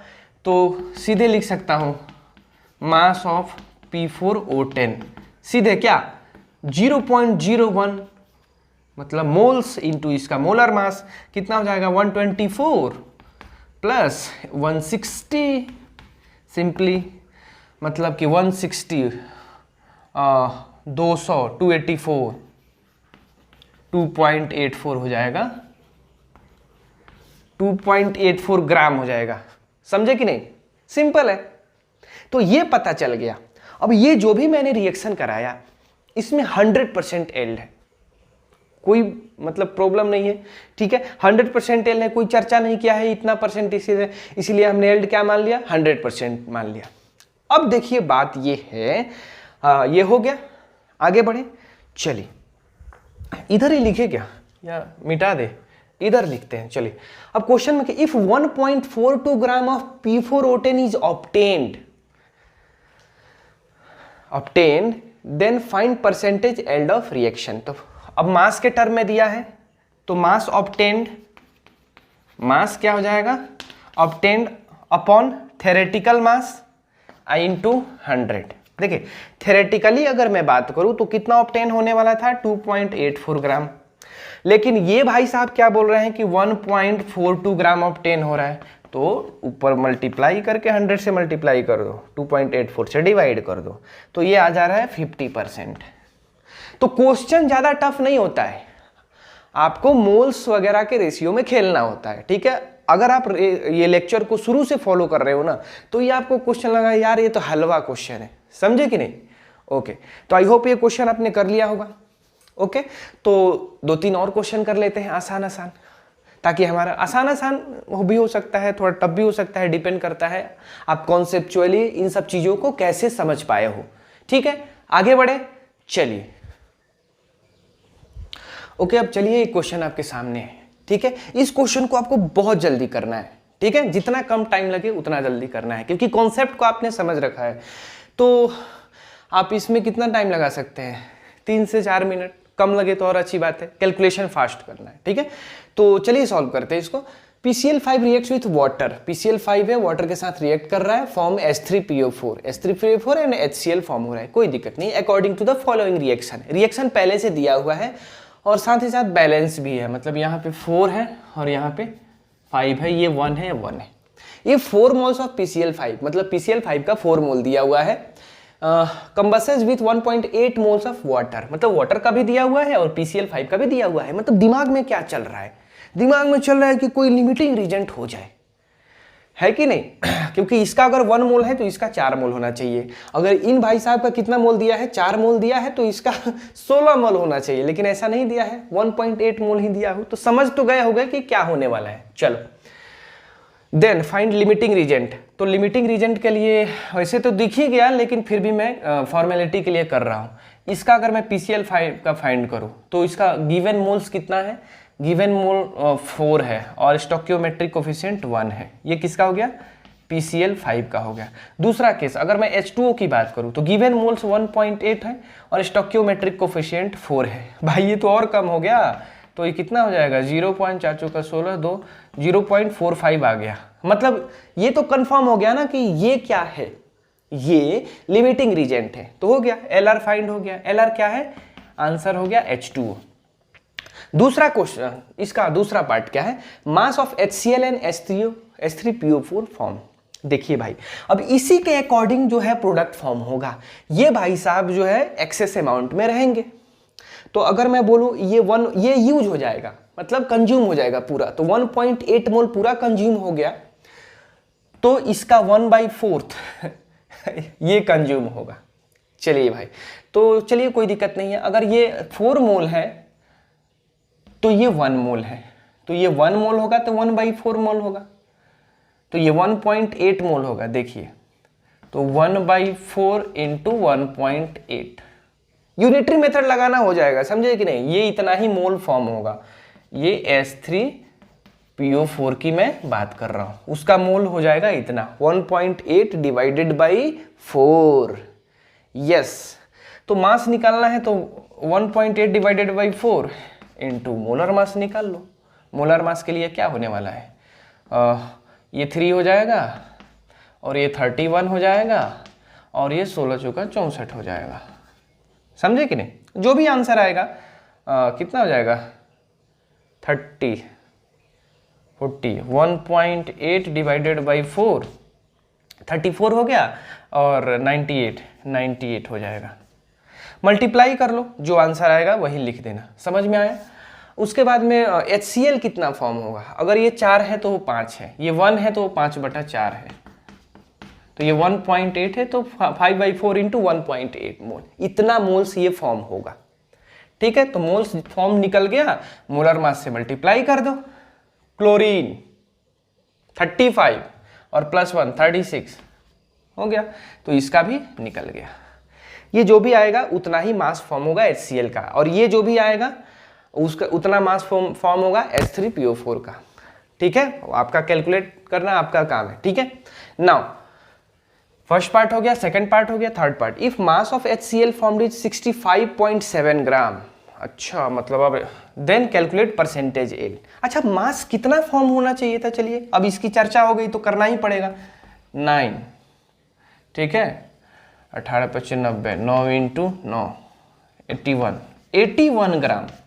ठीक है, 1.8 ग्राम अगर तुम H2O लेते हो, 1.8 मोल्स ऑफ वाटर लेते हो, तो कितना मोल फॉर्म होगा HCl का, 81 कितना ग्राम फॉर्म होगा, 81 ग्राम होगा, लेकिन हुआ कितना, 65.7 ग्राम।